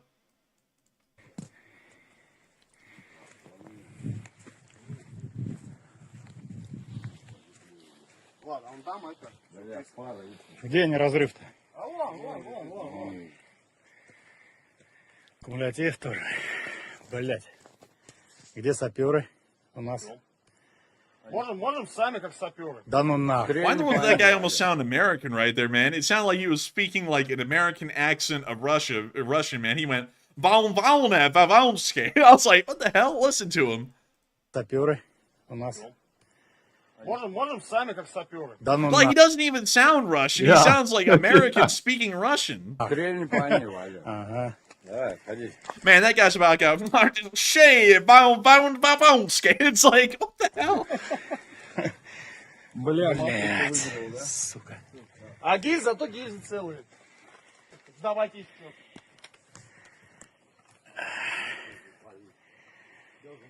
Man, that's the Блять, все Russian по redneck. башне, да, блядь? Все сверху, Man. сука. Вон сзади сними, он вся обшивка, он висит. Пиздец, блядь. Видишь? Ага. Видишь, куда я Выкинула, блядь. Сука. Пиздец. Сука, блядь. Пиздец, нахуй. Сука! Сука, блядь. Сука, блядь. Пиздец, иди нахуй, блядь. валом нахуй. Считай, ну да. Считай, 9 сбросов, блядь, тут. Ну мы считали с Гусем 9, на.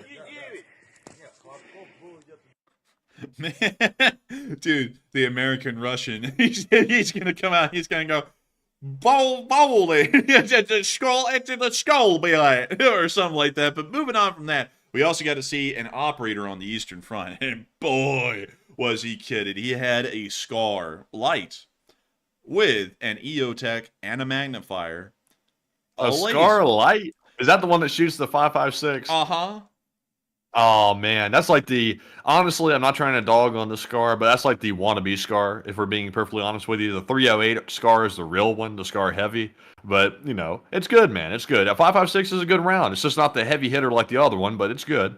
It's all right. I mean, you know, it's not really the greatest thing out there, at least in my opinion. You have to try one though, so like I'm not dissing it too bad. And there are people out there who like it. So it's, you know, it's in someone's wheelhouse, but it isn't really in mine. Because if you're going to get a 308 rifle, might as well just get a FAL. That's my opinion on it. I'm going to die on that hill. I know that the Scar has some things that are a little bit better and a little bit worse about it than a FAL, but I just like the FAL because it's nice.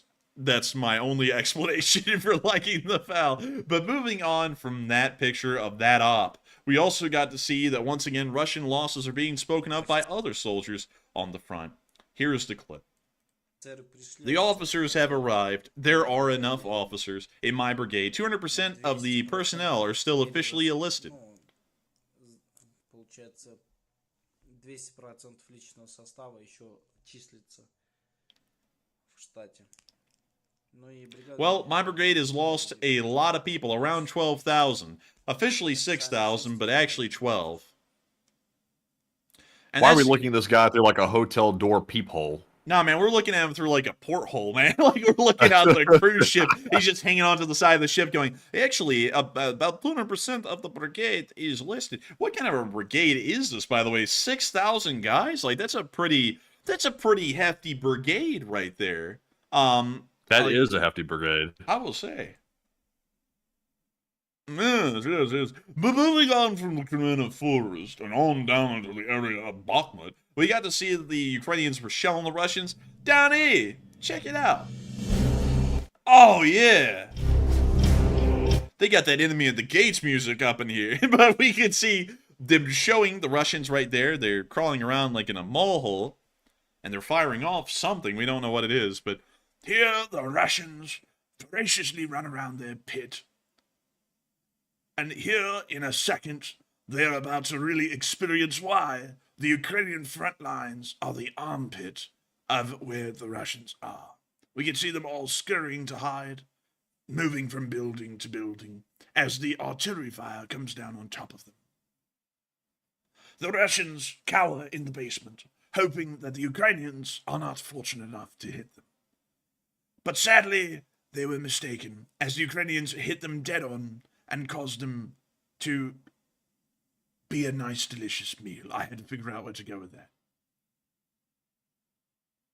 It's a nice, delicious, nutritious meal. At the behest of the Russians. What are the charges? Eating a meal? A succulent Chinese meal? How dare you, sir? Get your hands off my weenus! This is the bloke who touched me on the weenus, people. Oh! I'm sure you hear a lot of that in the Russian military from what I've heard. Whew, oh, goodness. They like to party and you gotta tell them no. Man, I mean the entire... Dang, Jack Ray! Goodness gracious! Thank you so much. That is unbelievable. And thanks to Andy L, too. Keep an eye out for a comment that Jack Ray wants attached to that, because he keeps on saying that it just keeps on showing up blank. So I think that super chat went through and it was supposed to have something attached to it. So make sure to keep a sharp eye. Oh, thank you. Legend! Matthew is a legend! Give it up for Enforcer Matt in the chat. But moving on from that and down into the southern area of Bakhmut, we also got to see the 92nd hitting some Russians down. Check it out. Here comes the drone. Slamming right into that Russian position, blowing up that basement. Damn! And we can see them doing it again.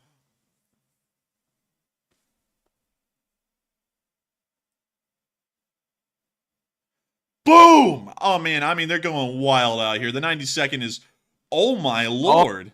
Oh, my gosh, man, that thing came down. Yeah, it came down. Mr. President, they hit the tower. And we can, but we can see them hitting it again and again. I mean, they're just leveling Russians out here in this town.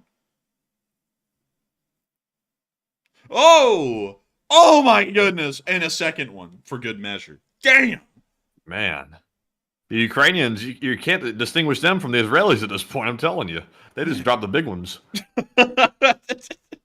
Dude, the Israelis sit there, they see one guy, they go, excuse me, one 2,000-pound JDAM, please. It's like, dang, dude, it's like, have you ever heard of small munitions? The Israelis, when they strike someone, they're like, we don't want to just take him out. We want to forget he ever was here. Like, erase this unsavory memory. Literally, that's what they're doing, man. They're just like, evaporate whatever the target is. It's like, not even destroy it or like disintegrate, just evaporate. Dude, when in Ukraine, when someone gets taken out, you hear, or something like that from the drone bomb. Over in Israel, someone goes, long live Palestine. It's like they just get zapped. Like they're just zapped out of existence and everything. But moving on from that, we also got to see a Caesar in the Ukrainian army. I thought the picture was really nice, so I just wanted to show it to y'all. Huge props to the photographer of this picture. But moving on from that, now the Bakhmut area, and a little bit further south, we're getting into the real meat of things near Ocheretine, where we got to see the Russians getting hunted down by some drones. These guys actually had an interesting myriad of shotguns they were using. This guy is using a side-by-side called a coach gun. The other guy is using a semi-automatic shotgun with about 4 rounds in it, probably. They all miss, but here's the clip. Man, this man's going clay shooting over here. Look at him. He really just whipped out the shotty like it was no big deal.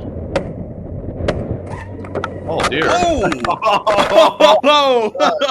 Oh my goodness, everything's on fire. Wait a minute. How the hell did that work? The thing came in and they were able to still jump out. What happened? Dude, why in the world did he jump like he was in a dream, dude? Look at how he jumped.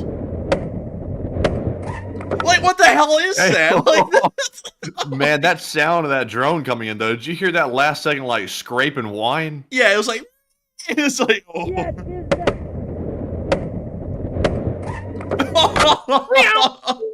Oh my lord. And then he just looks around and there's fire everywhere. But luckily he got out of it unscathed. Don't know about his buddy, but one thing I will say really quickly. One, this guy ain't even aiming down the bead. Like he's like, look. Like his head isn't even on the stock. This man is just firing blindly into the sky. Now, let's watch the other guy. Here with the coach gun. When he shoots, his thumb is blocking the bead. So he's not even looking down the sights either. So both of these guys really had a great time shooting down this drone and missed every shot because they can't aim. Like, they just suck at aiming like they normally do. What really kills me in this, like the simplicity of like how they could escape this drone is like baffling how they didn't realize it. It's like you could have literally stomped on brakes at the last second and that drone would have flown right over your head and missed you, and you could have just gunned it again and kept going and kept trying that over and over and swerved. Instead of trying to take it out with 2 shotguns, it's like I don't think that's the best strategy here. Or better yet, you could have tried to slam to a stop so that way you're not bucking around as you're trying to aim, so that way they could aim a little bit straighter and shoot it and actually aim down the bead of the shotgun. Instead, nah, they didn't do any of that. Look at that shot. Like, what the hell was that? Like, he wasn't even aiming at it. Look, that is nowhere near that drone. I mean, a shotgun doesn't even have that kind of spread at that distance, so the guy just missed a shot. Bam. Big dummy. And he doesn't even... Thankfully, the Russians are bad at war. They suck at it, and that's why they're losing. And then he didn't even fire the second round. He could have fired it, like, right there. Nope. He does this. And then he falls like he's in a dream. Also... what the hell is that, dude? That's like some giant, like, chain hook or something like that. It's like, what the hell is that? Oh, he hit that thing on the shin, too. You know, that was a ringer. Oh, dude. Yikes. That was a tough time for that guy. But still, it's showing that the Russians just don't know how to use the shotguns they're given. But we also got to see a Bradley engaging enemy positions as well around the same area at the same time. And we see the Bradley right here, right there, and it's laying down that smoke onto them Russians.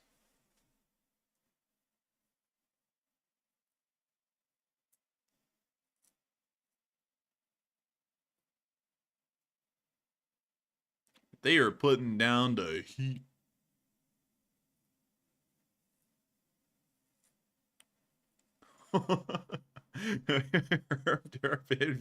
Yeah, man, that's a good question. I appreciate that.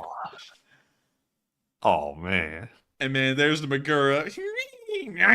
But that's the end of the clip. Really nice to see the Magura out there doing its thing. And with that, we're now moving on into our next clip, where we also got to see another Bradley in the 47 Magura. I just really like Bradleys. I think they look really cool. I don't think anyone can disagree. They're really neat looking. So moving on from that picture and into our next one, we also got to see that the Ukrainians were hitting some Russians in a basement, once again from the 47th Magura. Oh, look, the Russians literally made a gopher hole right here. I wonder what's going to happen. They're going to go in the gopher hole because, you know, they think they're safe. That's a shoddily constructed gopher hole. Oh. Well, I think it's really not constructed anymore. Oh my heavens. It literally just destroyed. Oh my goodness. Whoa, what was all that red powder? Aw, man, is that some new strain of Coke? But you can see here. No, he doesn't want that red. He wants that pure Peruvian. Arr, that be some fine Peruvian blow. But moving on from that and down the line to the Stochkine, we got to see, I'm not going to show this whole clip, but basically in form of Wagner's soldier decided that money was more important than anything, so he ended up trading information with the Ukrainians for about $50,000 US. It was found out. He got tortured by the Russians, and then he got executed. I'm not going to show y'all that clip, but I'm going to bring it up to y'all once again to remind y'all of the dark reality of Russian military service. At the same time, we got to see the Russians attempting to storm some Ukrainian positions in Avdiivka, and it looks like the 71st Brigade made them pay dearly. Observe how they make them pay. And it's not in dollars. It's in raw renminbi. I'm just kidding. It's actually in raw explosive. Right there. Gooch. They got him. Boo. And Fiuma, you got a timeout? I think the Nightbot gave that one. The Nightbot's been going berserk tonight. Some nights the Nightbot is crankier than others. I think tonight it's really upset. I think it's angry. I think it's really angry. It's getting worn out. But moving on from that and down to the Mariupol, we also got to see how the Russians are doing in Mariupol. Check it out. I'm just going to let y'all watch the clip. This is Russians moving into Mariupol, interacting with the native Ukrainians who still live in Mariupol. This is how it went. Давай уезжай машиной отсюда. Уезжай. Зачем тебя попробовать заставлять? Убери машину по-человечески. Здесь дети отдыхают. Ты заехал, сад, что ли? И что будет? Не ругайтесь, пожалуйста. Ну все, сейчас нас порежут тут всех. Не ругайтесь, просто уедьте. Просто уедьте отсюда и все, уедьте. Dude, I'm telling you, man, this guy, he's due in like a few weeks. He's gonna have a baby boy. Правильно. Вот ваша жена умнее. У меня такая машина, что она твою переедет. Понимаешь? What the hell? Wait a minute. Hold on. Wait a minute. Pause it. Let me get this straight. So someone's fighting with the guy who drove the car onto the beach to get the car off the beach because they feel like it's not safe. Apparently. And also, by the way, this must be an oligarch or something. How's he got this big ass Lexus out here, like this new one like this? These things are expensive. Like, how the hell are they affording that? Man, I'm telling you, man. I don't know. Like, these questions are ones that are beyond my answers. I don't even have any. I'm flabbergasted. But moving on back to the clip. They're getting the plate on the video. Oh, look at that kid, dude. That kid's street smart. He blocked the freaking plate. It was too late, though. Little Timmy didn't arrive soon enough. He did. Молодец, мы тебя прославим. Не будь такой умный. Не будь такой умный, все. Bro, he might own the place if he's got that Lexus out there. Man, he might be doing like that Putin walk meme, you know, that. It's like, I don't know, with Lexus like that. Вы понимаете, что зона отдыха? Зона отдыха, вот где машины стоят. Вот где машины стоят. Oh, phone smashing. Oh, we got it, Karen. Bam, bam, bam, bam, bam. Just like, А я снимаю. Oh. А я снимаю. А я снимаю. Отошел. Почему отошел? If any altercation happens, I would not Эти show номера that давно YouTube уже засняты. Эти номера уже давно засняты. And the kid's going back over the plate, hide the plate. Timmy is hiding the plate. Уйди, ребенок, уйди отсюда. Уйди, дитё. Уйди, я тебе сказала, уйди. Этот номер уже давно заснят. Oh! In what part of Russia did this happen in again? What part of Russia? You mean what part of Ukraine? This happened on the beaches of Mariupol. So this is a Ukrainian getting mad at somebody, or a Russian, or what? Apparently, it was a Russian that drove the car onto the beach. The local Ukrainians were like, hey, get that damn thing off the beach. And then that's when the fight began. They were apparently on this beach down here near Pischani. This is where it was. Because you could actually see the loading cranes over here for this dock off in the distance in one part of the video.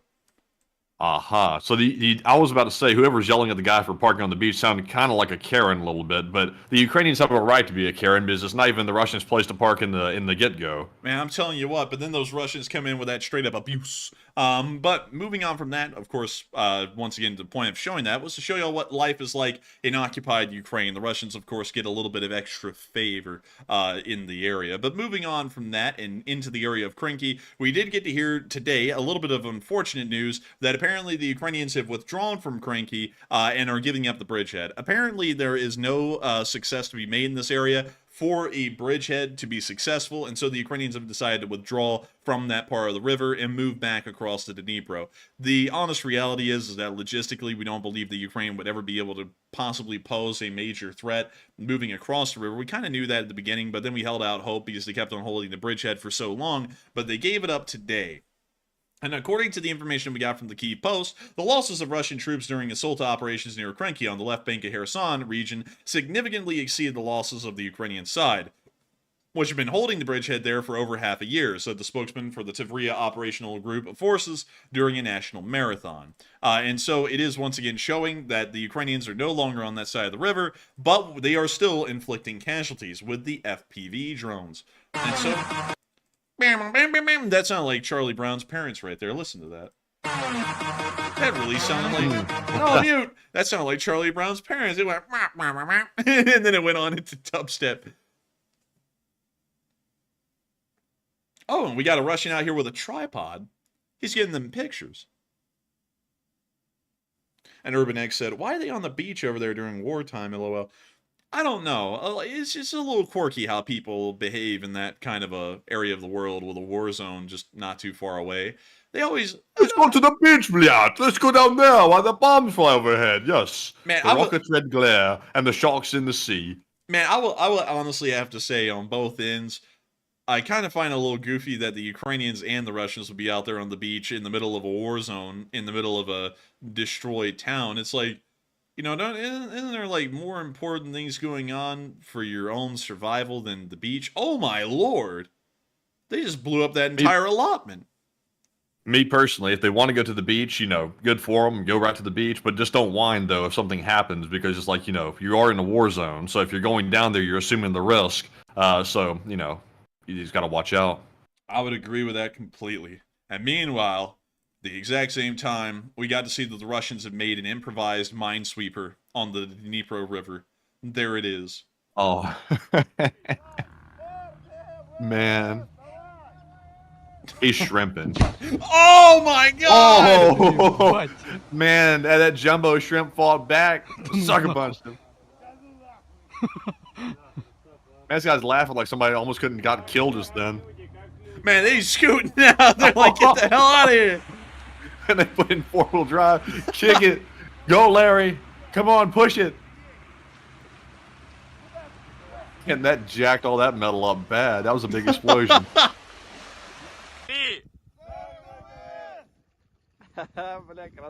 Man, they're gonna pretend like they just didn't crap their pants just then. They got brown on the back of their pants. They're gonna sit there and act all tough. dude, the guy on the front of that boat right there in the white shirt, he turned around after that was over. He said, I'm gonna brown. And then the guy running the boat said, what? And then the guy said, I'm shit. You know, that guy, look at this. Oh, damn. I said, what's this mud on the boat? How did this mud get here? Oh, it was flinged up from the explosion. Why is it so stinky on this boat? It smells like shit. My lord. Ебать. Man, this guy, it gets me though. Like, the Russians are crazy. Like, their comrades could have just gotten blown up just then, and the guys on the shore laughing like it's America's funny home videos or something. Like, look, he's slipping fell, bliat.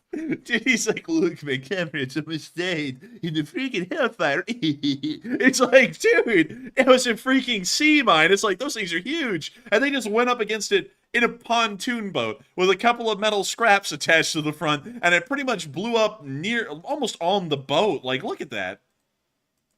Hang on, let's see if we... Right there. Like, literally, the shockwave is enveloping the boat. Like, I think that... crazy.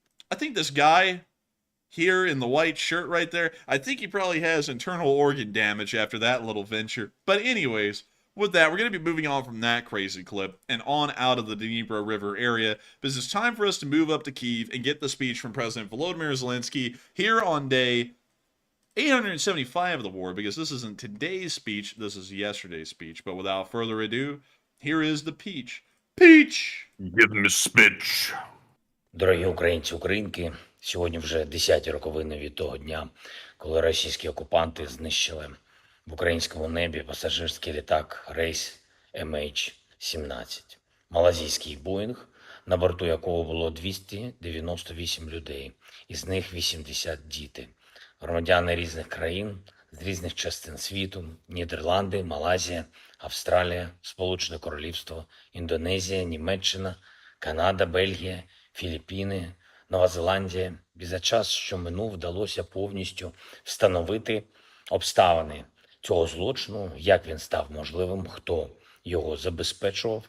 І немає сумнівів, що судовий процес і загалом робота міжнародної юстиції обов'язково приведуть до абсолютно справедливих вироків щодо кожного, хто винен у цьому злочині.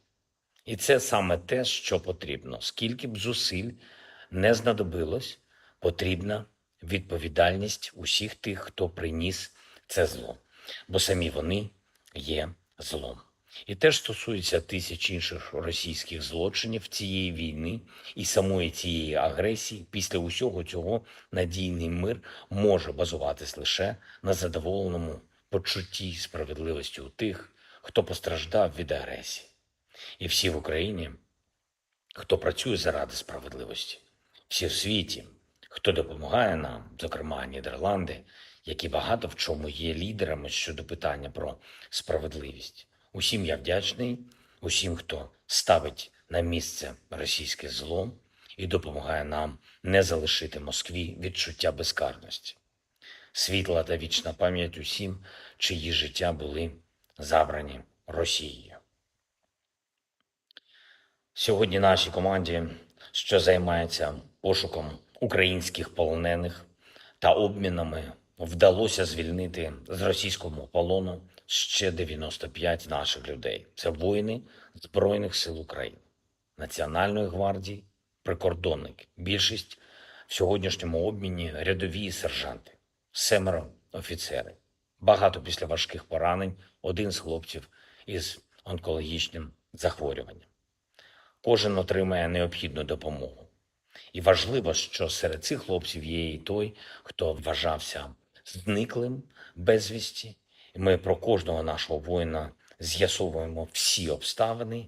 І це щастя, коли вдається знайти і тих, що до кого було найменше надії. Загалом нам вдалося повернути додому з російського полону вже 3405 людей. Ми маємо повернути усіх. Все для цього ми робимо. Я дякую кожному у світі, хто допомагає. Вдячний Об'єднаним Арабським Еміратам за допомогу у сьогоднішньому звільненні. І ще кілька речей.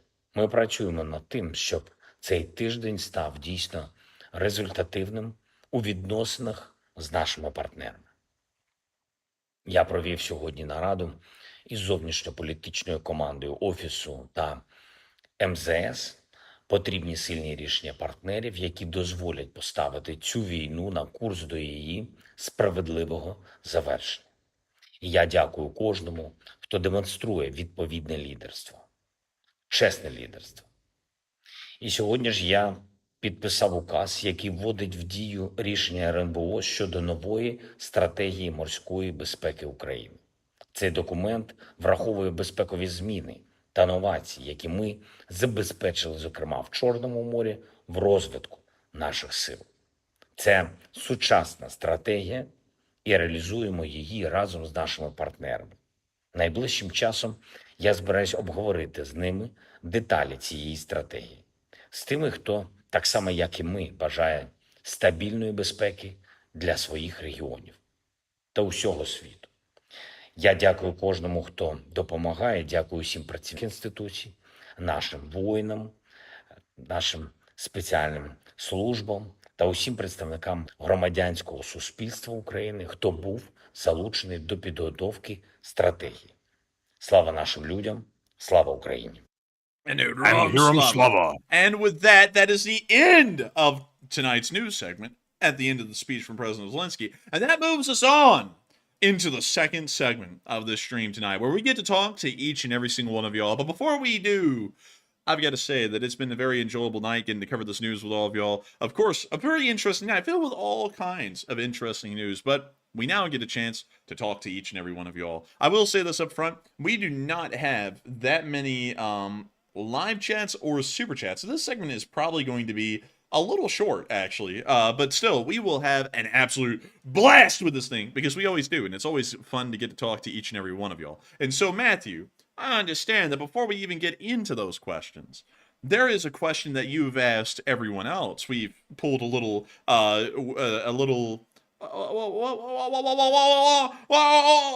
what would you call it? What would you call it?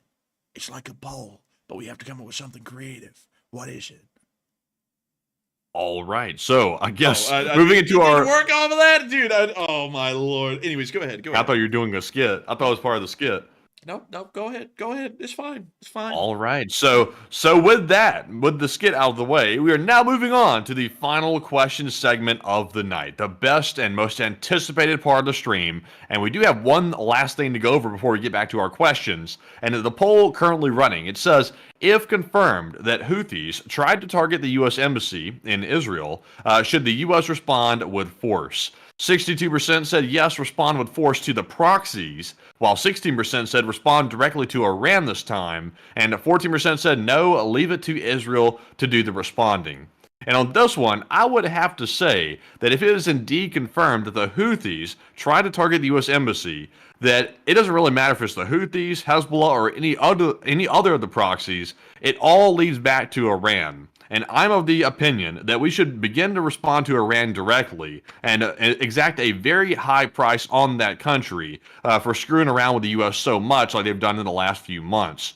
So I'm with the 16%. But Enforcer, what say you? I would have to say, first off, damn, thank you, LZ Rocks, for the massive support. Thank you so much. And we will be getting to that here in just a second. But I would say that we should respond directly to Iran as well. Dealing with the proxies is only dealing with the symptoms. The proxies are being supported and funded by the Islamic Revolutionary Guard Corps, which is a part of the Iranian government. And for that reason, I believe that direct responses should be made directly against Iran instead of against the proxies. As if we keep on fighting the proxies, we're never fixing the main problem, which is Iran. And so with that, I hope that does address that fairly well, at least in my opinion. And with that, it is time for us to move on into them questions. And I know who the first question is going to. I know it 100%. Matthew, who we got? All right, so moving back into our Super Chat segment, we have our first one here. And this Super Chat is actually between Jack Ray and LSA Rocks. But first, we have to grab Jack Ray's first because he threw in his really early on. So huge shout out to Jack Ray for throwing in that $100 donation, and we appreciate it very much. And he said, quote unquote, here's a little something for the slow night. Hey! Thank you so much for the massive support and helping this channel to keep on running. Jack Ray! And I gotta say, thank you for supporting the channel, even on a little bit of a slow night. Of course, nights may be hot, nights may be slow. But one thing's for certain, we are always happy to have everyone here. We're always happy to have all of y'all here, even if there's a lot of people or not that many people. It's always a pleasure to get to talk to each and every one of y'all and get to share the news of what's going on out there in the world, around the world, every single day with y'all. I will say this, though, as far as it being a slow night, I've kind of talked about this a little bit tonight, earlier, but it's all right. I mean, it's fine. We know that it's a small little comeuppance, a small little drop, because a lot of people are paying attention to something else. And that's completely understandable. I mean, everyone can't pay attention to Ukraine every single day, and there are a lot of American viewers, which, interestingly enough, actually, Matthew, the drop in our live stream viewership, which is about half, pretty much coincides to half of our viewers are Americans. Now there are Americans here tonight, that I will say. So it looks like some Europeans may also be watching that as well. But that is completely understandable, perfectly fine. We get it. I mean, you know, I get it. Because everyone's going to pay attention to that kind of stuff. Everyone's going to pay attention to the next convention that is happening for the other side in about a month. That's just how it works. We've never had to deal with this, so if y'all didn't know, because we started running daily during the very early part of 2022. So we have never actually had to go through something like this. Excuse me. Dang. Damn, you good? I'm good. I'm good. We've never had to go through anything like this before because it's just never happened before. So it's a little bit new. It's a little bit shocking to us. It's always shocking when viewership gets low because, you know, at the end of the day, we do run this thing as a business. In the end, it's a news company. And so then we wonder, oh, dang, is this like permanent or are they going to come back? What's going to go on? And they will come back. We know that because we've never dealt with this before. And, you know, and considering that the drop in viewership happened exactly when the convention began, it's pretty much coinciding at this point. But still, thank you so much for the support, even on a slow night, and helping this channel to be possible and helping it to keep on running, because that kind of support helps us to be able to run through big nights, slow nights, all kinds of nights, any kind of night you can imagine. And so with that, thank you so much once again for the support and helping this channel to keep on running. Thank you for making it possible. And with that, we are on to the next one. All right. And real quick, I just wanted to point this out. And of course, as y'all know, we do not get political. But I will say this. Also, damn, thank you very much, Purple Gerbil, for that support. I just saw the headlines here. Zelensky has scheduled a very interesting meeting, and I'm going to let y'all do the research on it. But Zelensky has a meeting upcoming, which could be a very crucial one for the future of the support for Ukraine. So the mere fact that that meeting is taking place, to me, is a good sign. So I'll let y'all do the research on that because we can't cover it here on the stream. But anyways, jumping in to our next super chat, we have another $100 donation, this time from LSA Rocks, a channel legend as well, and huge shout out for that support. And he says, "Jump, bliat, jump, ouch." I gotta thank you so much for support, LSA Rocks, and helping this channel to keep on running. And also, thank you so much for being here with us tonight, and thank you for supporting this channel massively, pretty much day in and day out, and helping this channel to be possible. If it wasn't for folks like you, LSA Rocks, we wouldn't be able. Oh, come on, the stream's got. We're back. Oh. But if it wasn't for folks like you, LSA Rocks, we wouldn't be able to be on air and keep the stream running, whether it be busy nights or slow nights or anything in between. We are so happy to have folks like you here with us, LSA Rocks. Not only do you love the LSA and think it rocks, and I know that because your name is LSA Rocks, you also support this channel and help it to keep on running so that way we can make sure that the LSA stays alive. And I got to thank you so much once again for the support and helping this channel to keep on running and helping this channel to be possible, because if it wasn't for folks like you, we wouldn't be able to really be here at all. And so with that, thank you so much once again. I hope that does address that incredibly well. And with that, we're on to the next. But a huge thank you once again to LSA Rocks. Massive thanks. And Matthew, who's next? All right, so up next, we have another $100 donation. We got some big donations tonight. We appreciate it very much. This one goes to Purple Gerbil, who threw in that 100 as well, and said, "Do you think NATO would move significant naval assets to the Black Sea?" I don't think so. I would actually be a little bit of a doubter on that, but still, thank you for the massive support, by the way, Purple Gerbil. But let me explain why I wouldn't be that big of a proponent that NATO puts a heavy presence in the Black Sea. We already control the exit to the Black Sea, so why does it matter if we have naval forces in the Black Sea? We pretty much project over the whole thing, just with Turkey being able to close off the Bosphorus and the Dardanelles if a war began. So in my personal opinion, it doesn't really matter whether we have a lot of NATO ships in the Black Sea or we don't, because we pretty much control the Black Sea in every meaningful way. Because let's say an actual war began. Ukraine is neutral. Let's just say hypothetically in the future they're neutral. Russia isn't. Ukraine gets back all their 1991 lands. Russia goes to war. Russia controls less of the Black Sea than NATO does already right now. And with a whole bunch of anti-ship batteries in Turkey and around the rest of the NATO countries in the Black Sea, the Russians would never even be able to try and force their way through the Bosphorus and the Dardanelles somehow, because their ships would get destroyed before they even made it to the entrance. So in my opinion, I'm not really that big of a fan of putting NATO ships into the Black Sea, because really, to be honest, the only thing that it does is it starts to put our ships into shooting distance of the Russians, instead of us making sure the Russians are in shooting distance of us and we're out of danger and in pretty much safety in the Mediterranean or the Aegean Sea, which is a really interesting place. Have y'all seen what the Aegean Sea looks like the island of Lemnos? By the way, Matthew, I don't know if you're going to realize this, but do you notice something interesting about the island of Lemnos? It's a little bit oddly shaped. Actually, the island of Lemnos is the inspiration for the map on Arma 3, which is Altus. I actually don't know very much about Arma 3, so that's probably why I didn't guess it. Get the hell out of here! Well, what do you mean? You don't know Arma 3? Let me go get it. I mean, I stay working on this stream and this enforcement media daily, man. I don't have time for Arma 3. Don't you tell me that. Don't you tell me that, Garbo. That hoogly moogly. You be playing Fallout 4. I play Fallout 4 in the middle of the night, man, but during the day, I'm grinding nonstop. Okay, so I'm going to show this to you. You ain't going to believe it. This is the island, and let me see if I can get the name correct, of Lemnos, which is in the middle of the Aegean Sea. This is the map Altus from Arma 3. That does look pretty close, actually. I can see that now. No, that's a literal one-to-one copy, man. Even the little island up here is copied. I mean, everything was copied. So this is literally the island from Arma 3, which is really bizarre. Like, it's an actual real place. So if you're a big Arma 3 fan for some reason, and you really like Altus, you can actually go to Lemnos in real life and see Altus, which is kind of cool. But I will show y'all a town here on this island, just to show you what it normally looks like out here. Boom. Bada boom. This actually doesn't look that bad for it being an island. Like, you know, it's actually kind of posh. That is posh. Like, this is like posh. Look at bakery and pastry and coffee shop. Look at that, man. That's posh. This is like, what is this? Like the Florida is like 30A of the area? I don't know. That's a good question. Like, I'm really interested in what that... Wait, what was that? Dude, did you see that? Did you see that?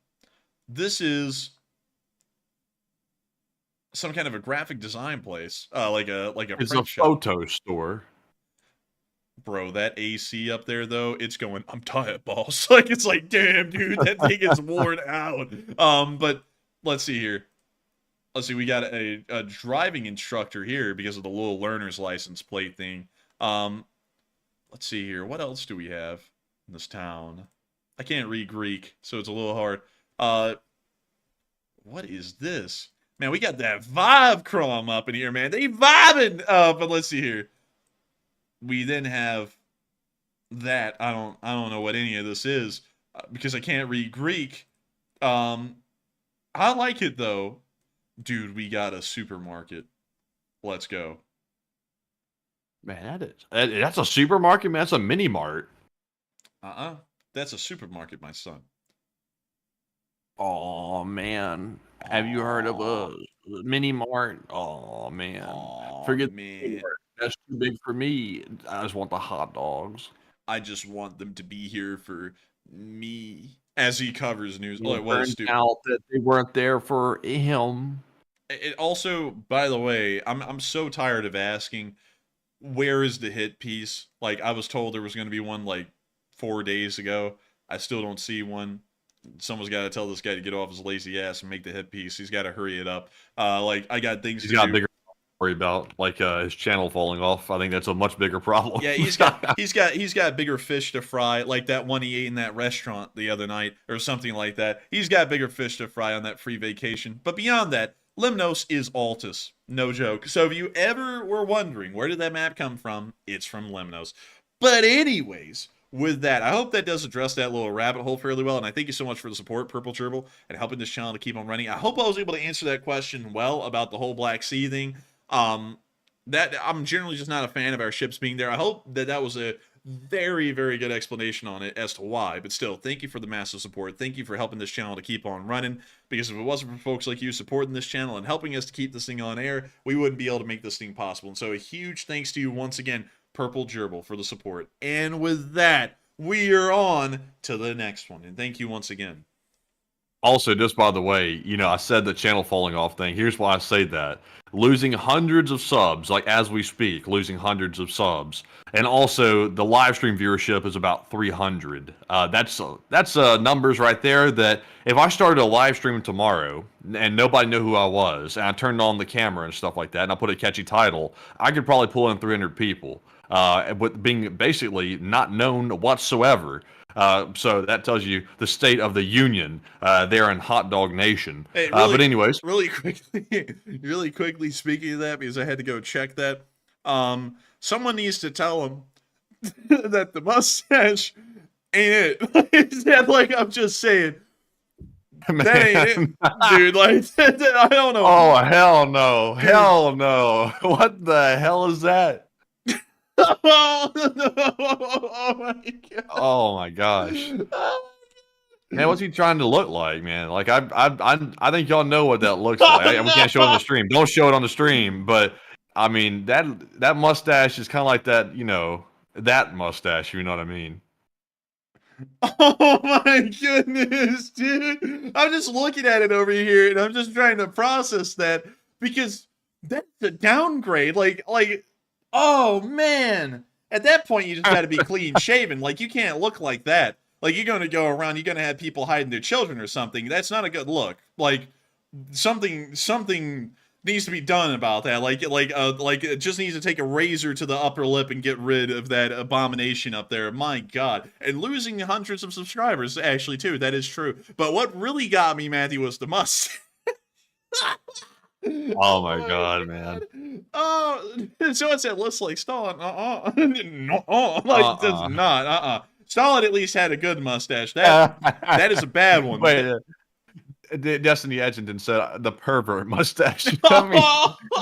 I mean, it looks like you might want to be in some movies or something. You know what I mean? Oh my Lord! Oh no! Oh no! Andy, don't do it! Don't do it, man! Oh my goodness, dude! I didn't expect to get such a hearty laugh out of that. I never saw that one coming. I thought like also, Matthew, how in the world is it going to work for Brandon? He's got the self-serving AI made portrait of himself where he's got a goatee. How in the world is the mustache going to fit in now? Man, I guess the rebranding's taking shape.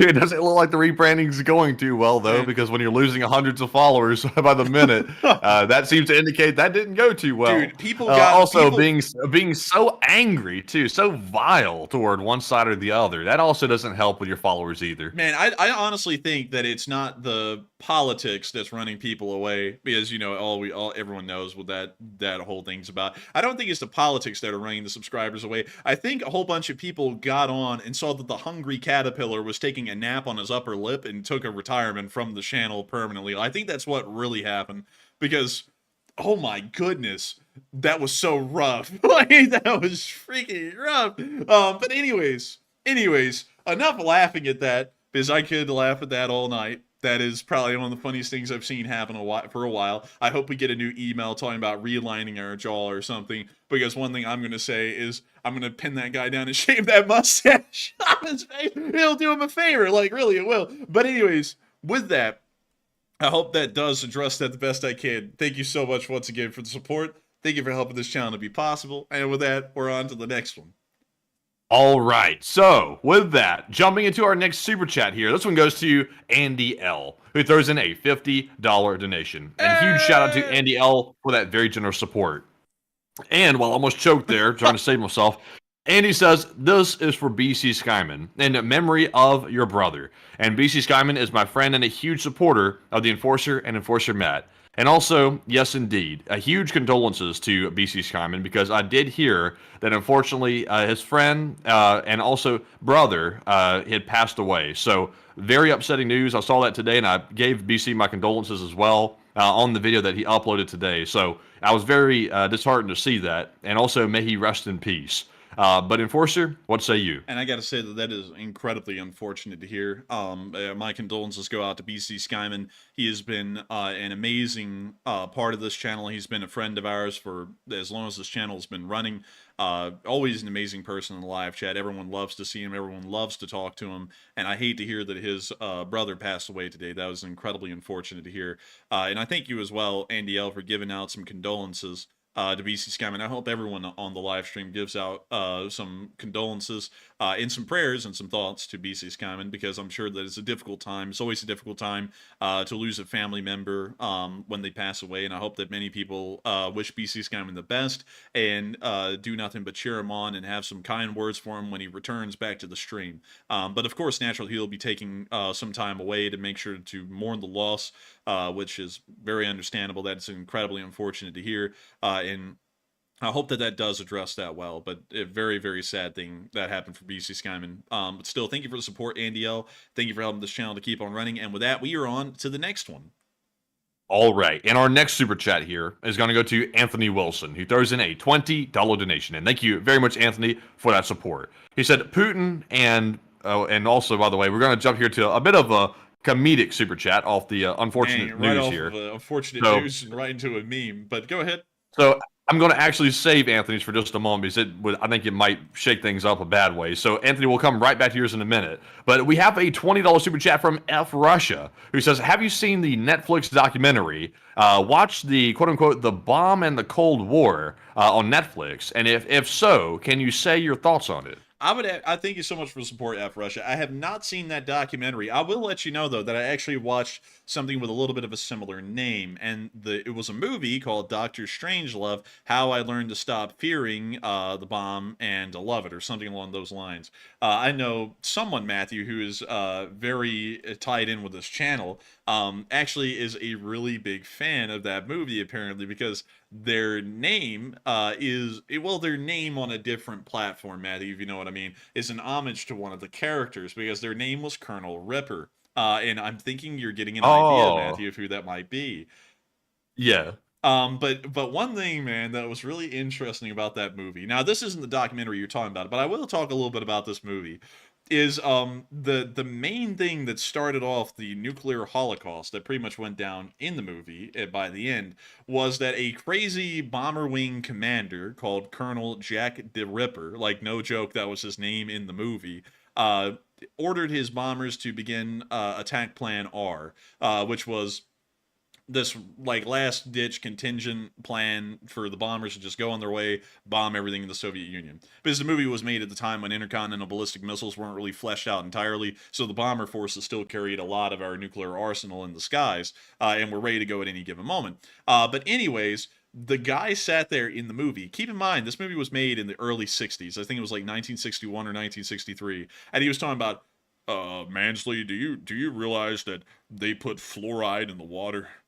And I was like, hold up. I was like, wait a minute. I've heard this conspiracy theory being thrown around in the modern day. And then the Mansley guy was like, yes. And he was like, and they started putting fluoride in the bread and everything else. It's a communist conspiracy to alter your mind, to make you more controllable, so that way the communists can take you over. And I was like, no freaking way. Because I don't know, Matthew, if you've heard about that conspiracy theory, but there's a conspiracy theory out there that the fluoride that's put into most things is a mind control thing.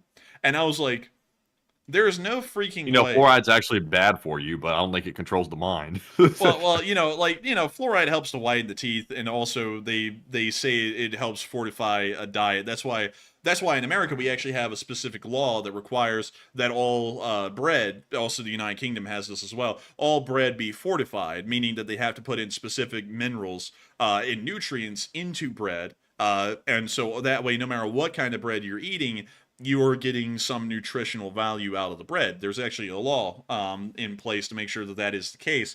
But so they put fluoride in, I believe, a little bit of it in bread and water and everything else. But the fluoride in water is to help your teeth be able to work with some kind of mineral that will help you to keep your enamel and prevent cavities and all that stuff. That's at least the idea behind it, although its efficacy is a little bit questionable. No one really knows if it really does help out a great deal. I don't really think a lot has been shown, even in studies, that it helps out a lot. It's like a marginal improvement, but still, if the government sees a marginal improvement, they'll keep it around. But anyways, nevertheless, that was the conspiracy theory in the movie from 60 years ago. And it was a joke back then. Like, that was the joke, because the guy sat there, man, on the show. He said, God help us and protect our bodily fluids. And he was talking about the fluoride getting into. So I was like, no freaking way. So someone heard that conspiracy theory at some point on this Doctor Strangelove movie.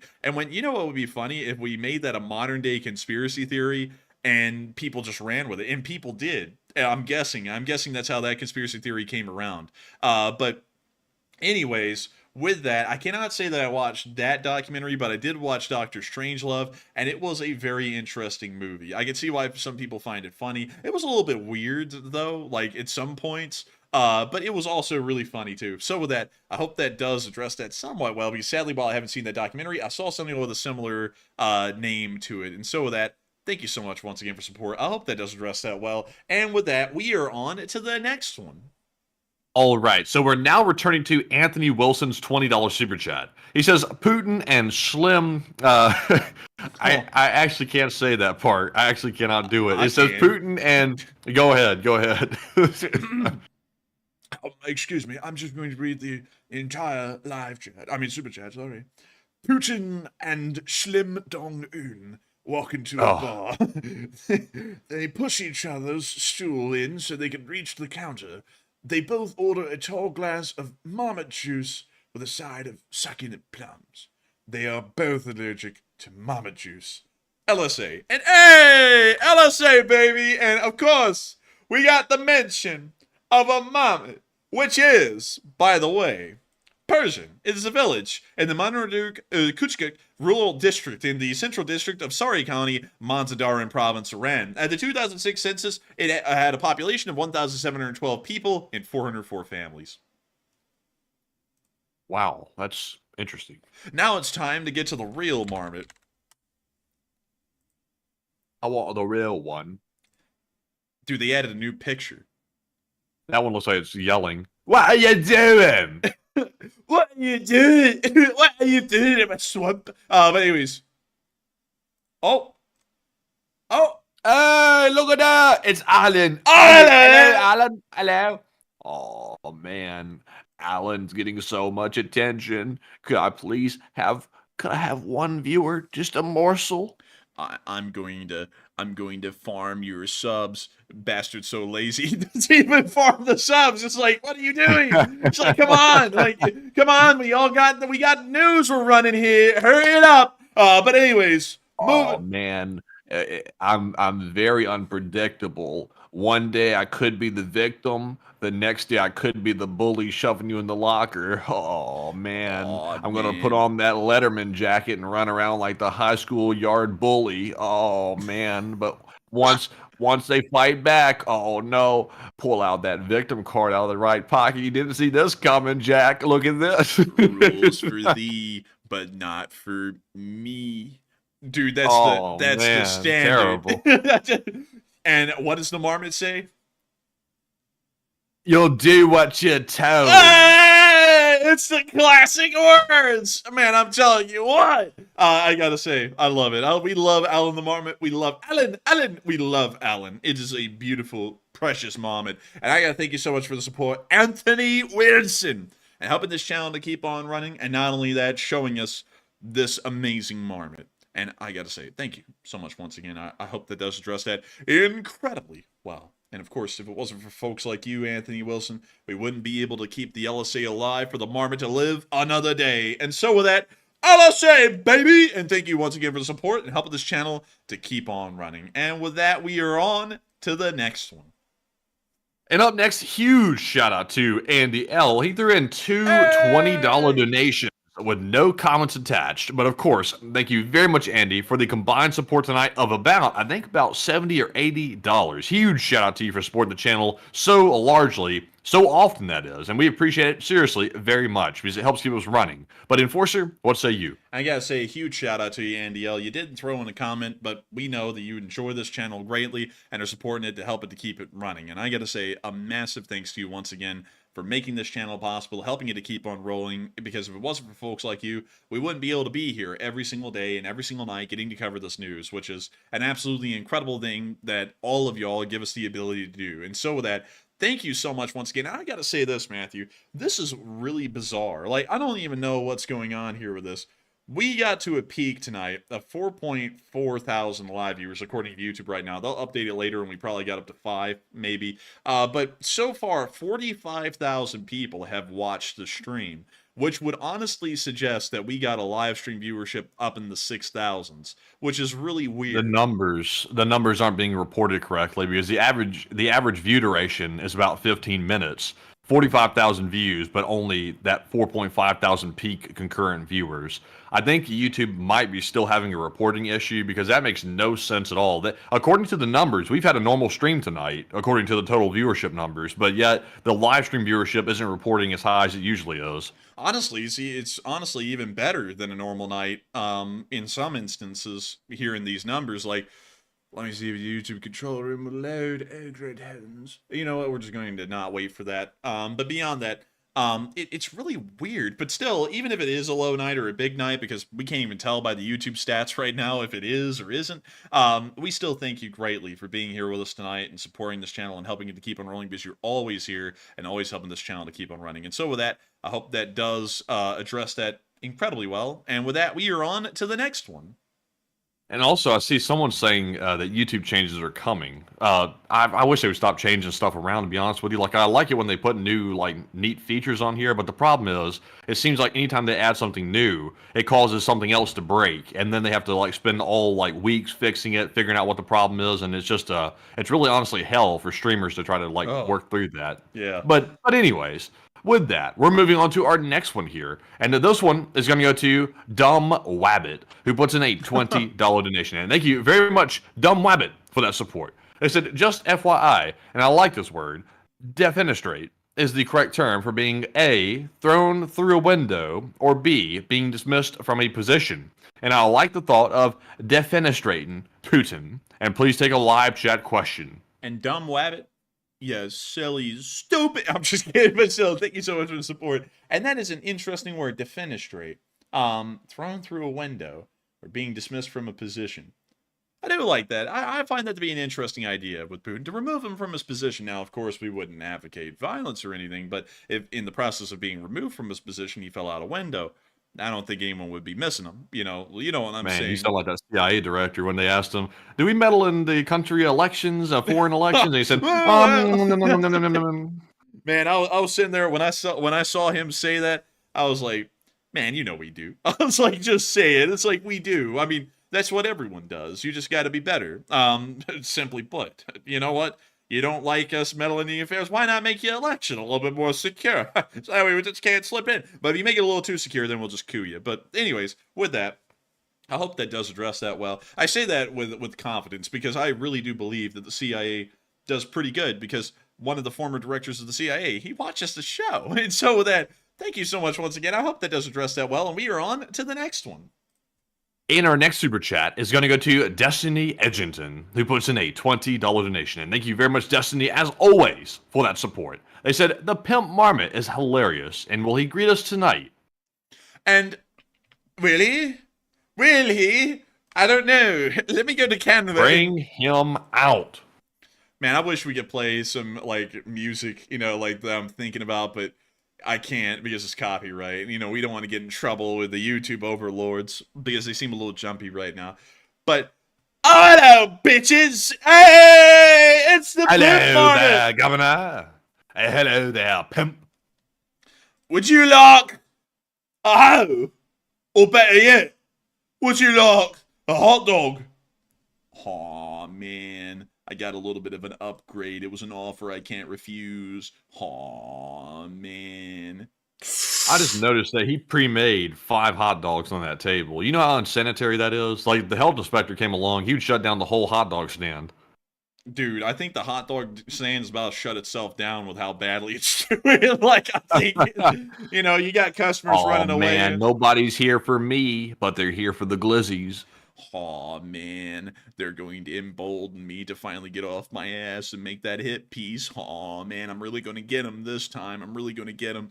Puts up the video, loses another 200 subs. Damn it. But anyways, oh, man, I love the Pimp Marmot. The Pimp Marmot is a work of art. We are going to eventually try and put this thing on a t-shirt. I'm just going to put that out there for you all so that we all know it will happen. But for now, we don't know when that will be. We're actually going to be rolling back a little bit on the merch drops. We're going to be putting them out a little less infrequently because both me and Matthew feel like once a month, it may be a little bit too quick for each merch drop. So we will be giving it a little bit more time. But we will be putting this on a shirt eventually. I can promise you that. And so with that, I hope that does address that incredibly well. I hope you enjoyed seeing Le Pimp Marmot, Destiny Edgington, and thank you once again for the support and helping this channel to be possible and helping it to be a reality. And so with that, thank you so much once again. And we are on to the next one. All right, so let's see here. We're getting more breaking news here. We have more breaking news coming out about the situation with Israel. We're learning here that according to my sources from the Israel War Room, that Iran-backed Houthi terrorists fired a ballistic missile and 4 UAVs at Tel Aviv, Israel.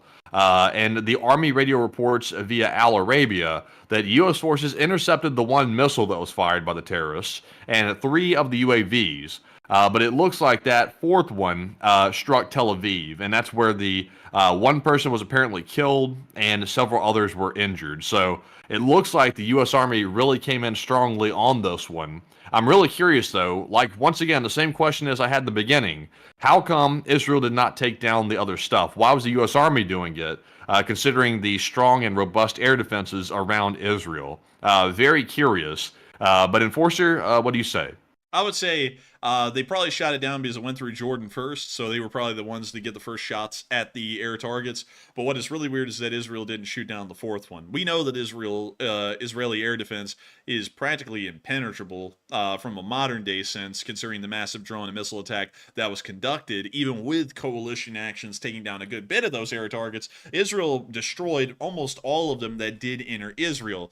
So it is really weird to see that that one made it through. Maybe it was a fluke, but that is still very interesting to hear. And thank you for sharing that breaking news with us. We now do know that 1 person has been confirmed dead in Tel Aviv from this attack, moving it from something of curiosity to, of course, a denounceable attack of terror once again upon the people of Israel. But with that, I hope that does address it the best we can. And with that, we are on to the next one. And our next super chat is going to go to John Garner, who throws in a $20 donation. Huge shout out to John for that support. He says, I accidentally ripped my LSA t-shirt, and he puts in a crying emoji. What? John, I gotta tell you this. Those shirts are some thick, heavy cotton. I don't know what you were doing to rip that shirt, man, because you had to be like putting some force into it or something like that. You're out there ripping shirts like Hulk Hogan, if you know what I mean. Out here ripping those shirts. Listen, brother, don't put the shirt. Don't rip it, brother. He did it anyway. But John, I'm sorry to hear about the LSA shirt being ripped like that. I'm sorry to hear it. And Enforcer, what say you? I hate to hear that. That is a tragedy right there. And I have to say, I thank you so much for getting a shirt. I thank you for supporting the channel. I absolutely hate to hear that it ripped somehow. That is sad. I hate that. I hate that you told me that, because honestly, I'm like, oh, dang it. Like it's like hearing that an LSA flag got like trampled or burned or something. It's like, damn. It's like, that's kind of sad. Puts me down. But still, I thank you for the support, John Garner. I hate to hear that, and hopefully we will be able to re-release the shirts here in the future, and maybe we might be able to send you a replacement. I can't guarantee that, but we will look into it once we try and re-release those shirts here in the near future. But with that, I hope that does address it the best I can. Thank you so much once again for support, and with that, we are on to the next one. And this one goes to T. Abiri LSA, who puts in a $15 donation. And huge shout out to T. Abiri for that support. They said, question from the live chat, please. And we shall grab a question from the live chat or the live chat. And thank you very much, T. Abiri, for that support. And also, the question from the live chat is going to go to, let's see here, Point of Guinness, who says, should NATO members donate submarines to Ukraine as well? I don't know about submarines. Submarines are fairly expensive. Usually a lot of their tech is confidential. If the Germans wanted to sell them some of their submarines, because usually theirs are the ones open to the export market, then I wouldn't have a complaint about that. But if we're talking about the United States providing a nuclear-powered submarine to Ukraine, I would actually be pretty against that for national security reasons. But with that, I hope that does address that live chat fairly well. And thank you so much once again, Tang and Abiri, for supporting this channel, helping it to keep on running and sponsoring that live chat. And with that, we're on to the next one. But thank you once again. Yes, indeed. And also I saw Barry, I saw Barry Badron say, I just learned tonight that Hulk Hogan is not his real name. Man, you didn't know Hulk Hogan was not his real name? Like, I knew that, I'll be honest with you, I knew that the whole time. I'm not really a WWE fan or a wrestling fan personally. But no, I knew that Hulk was not his name. I was like, I never knew what his real name was, but I just knew that Hulk Hogan wasn't it. So yeah, I was kind of curious to hear like his real name. It's not a name I was expecting to hear, but interesting to see. But anyways, brother, moving on to the next one here, we have a $10 super chat from Vlogger. who says, to help keep the bills paid because I need the news to stay real, like a PBS donation to keep the important thing going, and take a question from the chat. I thank you so much, brother, for your support and helping this channel keep running, brother. But anyways, moving on from that, I got to thank you so much for giving support. Thank you for enjoying this channel and helping it to keep on running, because support like that does help us to make this thing possible. And so thank you so much once again. I hope that does address that incredibly well. And also, we will make sure to take a question from the live chat. And so what we got, Matthew? All right, and our question from the live chat here is going to go to, this time, it's going to go to David House. Excuse me. And David said, could Russia continue the war 10 years if there is a frozen conflict enabling rearming? That is a good question. They get from... I would honestly say no. Like, unless the war came to a halt and there was a ceasefire or something like that, and also a frozen conflict, that just means basically neither side is making any progress, so it's frozen. But even at that, the Russians are taking massive losses, even if it's a frozen conflict. Also, the Ukrainians are taking losses as well. So unless there's a ceasefire, there's really no way for Russia to really catch up to the losses that are being taken every day. There's simply too many losses being taken on the battlefield to be compensated for by the Russian industrial base, or even putting new troops into the alignment, or not the alignment, but into the rotation to be put on the front line. There's not enough time for that. So unless there's a ceasefire, it's just not going to happen. A 10-year war would never work. And also, they just don't have the money to really be able to rebuild a new force, because even in the post-Soviet world, the Russian Federation has never had enough funding for their armed force to be able to pursue new vehicle types or new kinds of equipment in extremely large numbers. And so I would have to say, I don't think they ever would be able to at this point. That would be my honest take. And so I hope I've been able to answer that live chat fairly well. Matthew actually hit a lot of the points, so I hope I came in and put in that last little right there on it, so that way we could get it answered. But still, thank you so much once again for support. Thank you for sponsoring that live chat and helping this channel to keep on running, vlogger. And with that, we are on to the next one. All right, and our next one here is a $20 super chat from Snow White, who put in a $20 donation. Like I said already, and they said, what up? And then I saw in the live chat, they said, no! So I'm guessing they wanted to add something else to the super chat. So if you want to add something else to the super chat, let me know and I'll return to it. But thank you very much for the support. So Enforcer, what say you? What up? What's up, Beijing? But still, thank you so much for your support, Snow White. Thank you for helping this channel to keep on running. Thank you for being a legend, by the way. And if you do have something to add, please feel more than free to. And we will make sure to circle back for that. And with that, thank you once again. And we are on to the next one. All right. And also, real quick, I want to take a question from the live chat I just saw come in. It's from Destiny Edgington. They said, why does the former president of Russia keep making statements? And does he call the shots? And I assume they're referring to Dmitry Medvedev. Am I correct in that, first of all? Yes.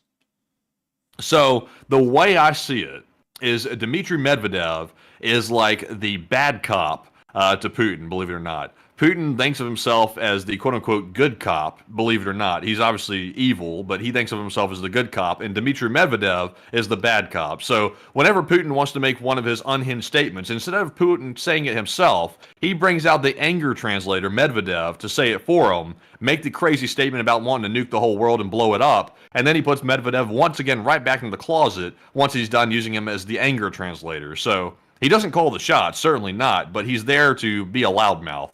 But Enforcer, what say you? I would have to say he doesn't really call the shots. He's just some kind of a loudmouth guy that they put out there. So I would say, nah, not really. He's just some random like loudmouth guy who actually gets a little bit of press coverage because he was a former president of Russia. But he was really Putin's butt boy, best way to put it. But with that, I hope that does address that fairly well in my opinion. And we are on to the next one. And we're lagging out. Can you hear me? Yes, I can. Can you hear me? Barely. I'm hearing you now, actually.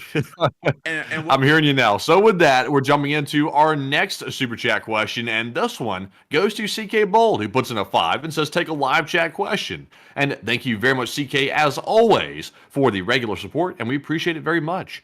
And this live chat question, in honor of CK Bold, goes to Jorge Lopez. He said, Enforcer, Is it really true? Honestly, is it true that Xi Jinping had a major stroke? We don't know if it's true or not. It's just kind of a rumor out there at the moment, and we're trying to get more confirmation on it as we're talking right now. But we haven't really seen enough to really corroborate it. So I think it was kind of just a random, wild rumor that went around Twitter for a bit and then kind of died off. So with that, I hope that does address that fairly well. And thank you so much once again, CK Bull, for sponsoring that live chat. And with that, we are on to the next one. And our next super chat here goes to Herp Derp NV, who puts in a $5 donation and says, "What is with North Korea naming all of its missiles with some variation of the word dong? It's like Kim is a beast hot dog man himself."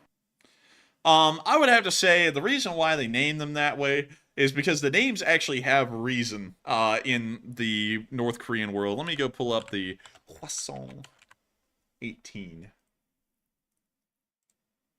So I don't actually see a lot of them named Dong, but I do see this, the Hwasongs. Most of them are called Hwasong. It's like the North Korean version of Hwasong. But beyond that, the reason why it's named this is because it means Hancha. Wait, hang on. Sorry. That's actually the Chinese way that they write Korean. Whoopsies. But let's see here. Hanchi. Hancha. That's like that car. Man, bro, that'd be like that honk chi. But anyways, let's see here. What is the name of this thing? Where does it come from? You know what 50 Cent would be called if he went to let's see, Korea? What would he be called? 5,550,000 dong. Dude, that's good. But apparently I stole that. So apparently, Matthew, the Hwasong 18 in Korean actually translates to English Mars Artillery Type 18. Mars Artillery. So it's like they took the high out of the Mars, but they just went with the Mars. Apparently so. I think it's literally named after the planet Mars. Like, no joke. I think interesting. In other words, this translates to a like a 30% success rate. Yes. Ah, there we go. And also, this is used by the. Oh my goodness. What in the Microsoft Paint is this? Man, they just learned how to use that line drawing feature, and then they learned how to fill like with the green. Flag of Korean People's Army Strategic Force. This is a hideous flag if I've ever seen one. I gotta tell y'all, I thought American military flags sometimes, not the main branch flags, but some of the flags for like the brigades and stuff, were kind of ugly until we started looking around the world, and now I see that they're actually really good. Do y'all know what like the Space Force is coming up with? Like, let me show y'all Space Delta. Let me go with 12. Like, well, no, 18. We'll go with 18. These are the kind of unit emblems that the Space Force is coming up with. It's just wild stuff. It actually looks really cool. Like, I'll give it that. I'll be honest, I'm not feeling this one, man. What's up with the Egyptian pharaoh stuff on it? Oh, let's see. I got an explanation for that because these are actually being designed right now. Like, these are brand new, and they're getting put on, like, just a few months after they've been come up with. I know someone who actually was around when all of these were getting designed, because they actually talk about all of them, and they all, like, designed them as a group in the Space Force. I forgot what the explanation about that was. I think it came down to it looked cool as hell, and that's why they picked it. There's, like, really no meaning behind it. It just looked cool, so then I think they went with that one. But I'll have to ask him again to see what the answer was again. But then there's Space Delta 6, which has the crappiest looking one. This is the worst in the Space Force. I think they inherited that from the Air Force. But let me see if I can get Space Delta. I think it was 12. Yeah, this one's pretty cool looking. Yeah, I mean they're okay. I'll be honest with you though. They should have like put a little bit more like effort into making these. I'm not trying to dog on the Space Force or anything, but emblems, imagery, and also symbols are very important. I wouldn't just wing it. Well, how about that one? I'm not feeling it. Man, they just come up with whatever. The Space Force, like, yeah, I don't know what the hell's going on with this. Dude, they just sit there and they just brainstorm until they go, all right, that goes hard, put it out. Like, it has no meaning behind it. This is one of those Chinese, what you would call it? I don't even know what these things are actually called, but they're one of the little dogs, the porcelain dogs that they had in the what the hell is it? The Forbidden Tomb or something like that. They had these dogs in there, and it has nothing to do with the Chinese or anything. They just made that the emblem, and just went with it. Like, it's like, I don't know what in the world, but I will say they don't look that bad. I mean, you got to consider, Matthew, they don't look that bad compared to, say, let me think of something from China, like the 73rd Group Army. Let me go pull that up.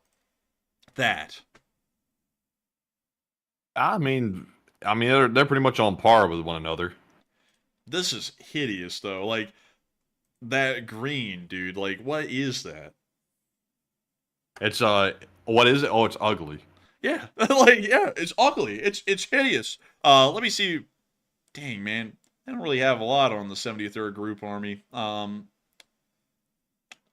Let's see. Maybe I can find. Oh yeah. Let me see here. Hang on. I want to make sure. There we go. Boom. 7th Army Training Command.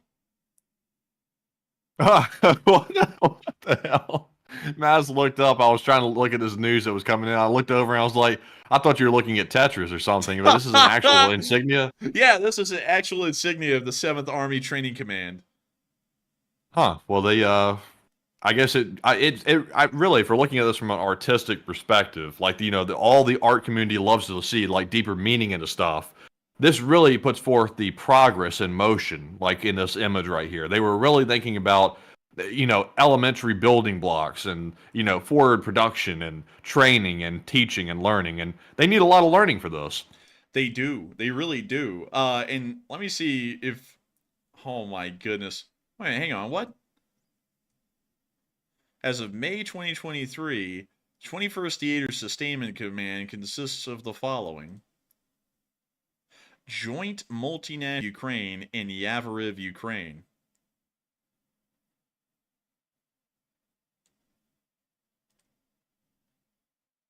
Oh, it's these guys, dude. I accidentally did this. As we're going through lag. That must be why he was so quiet. Really did something.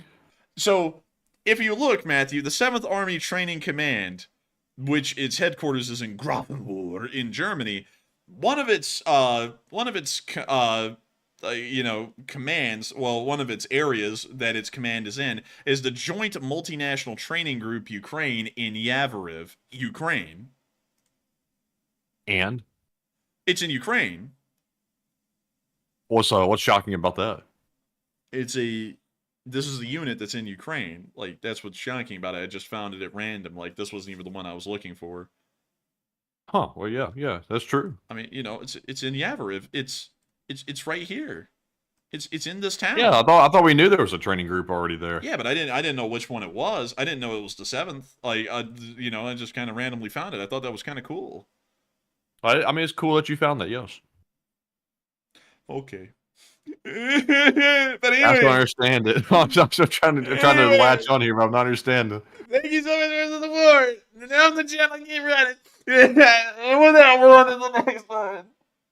All right, so moving on from that bombshell, we're moving into our next super chat, and this one goes to Uncovered Cube, who puts in a $2 donation. Also, along with Ethan, the Japanese-American Sylvion. And we also have a 2 from Sunday Morning Master Radio Show. And huge shout out to all 3 of y'all for that support. And Uncovered Cube said thanks to the LSA for all they do. And indeed, a big thanks and huge shout out to Uncovered Cube, Ethan, and also Sunday Morning Radio Show. And Enforcer, what say you? And I gotta say thank you so much to the 3 of y'all for the support. Uncovered Cube, Ethan, the Japanese-American Sylvian, and Sunday Morning Mass Radio Show. You folks help this channel to keep being possible. Help us to keep this thing running. And I got to say thank you to all 3 of y'all once again, because if it wasn't for folks like y'all, we wouldn't be able to make this channel possible. And so with that, thank you so much once again. I hope that does address that incredibly well. And with that, we're on to the next one. And thank you so much once again.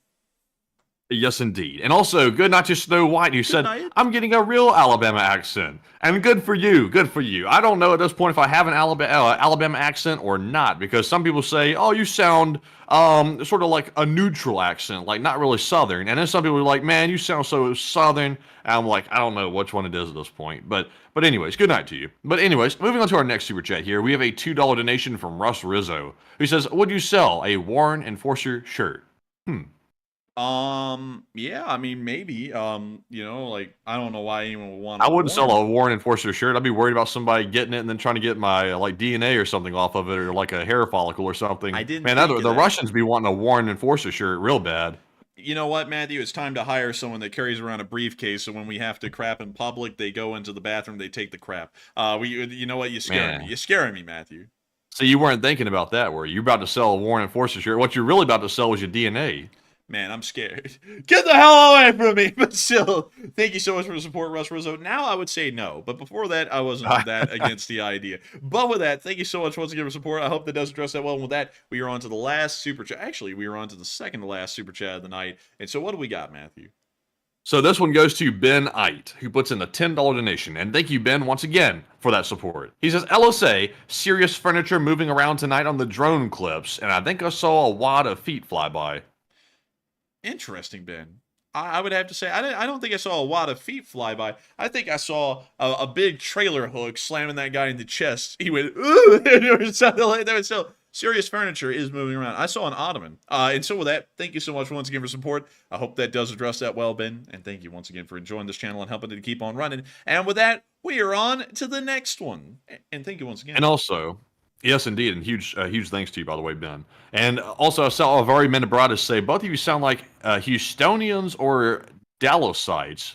I've never heard those people in those cities described like that. That's very interesting. He said, no discernible accent, just suburban. That's good, because I actually try to like mute the Southern accent a little bit while I'm talking on the stream, because to be honest with you, there is, you know, obviously there's value in every accent. It's like your culture and things like that.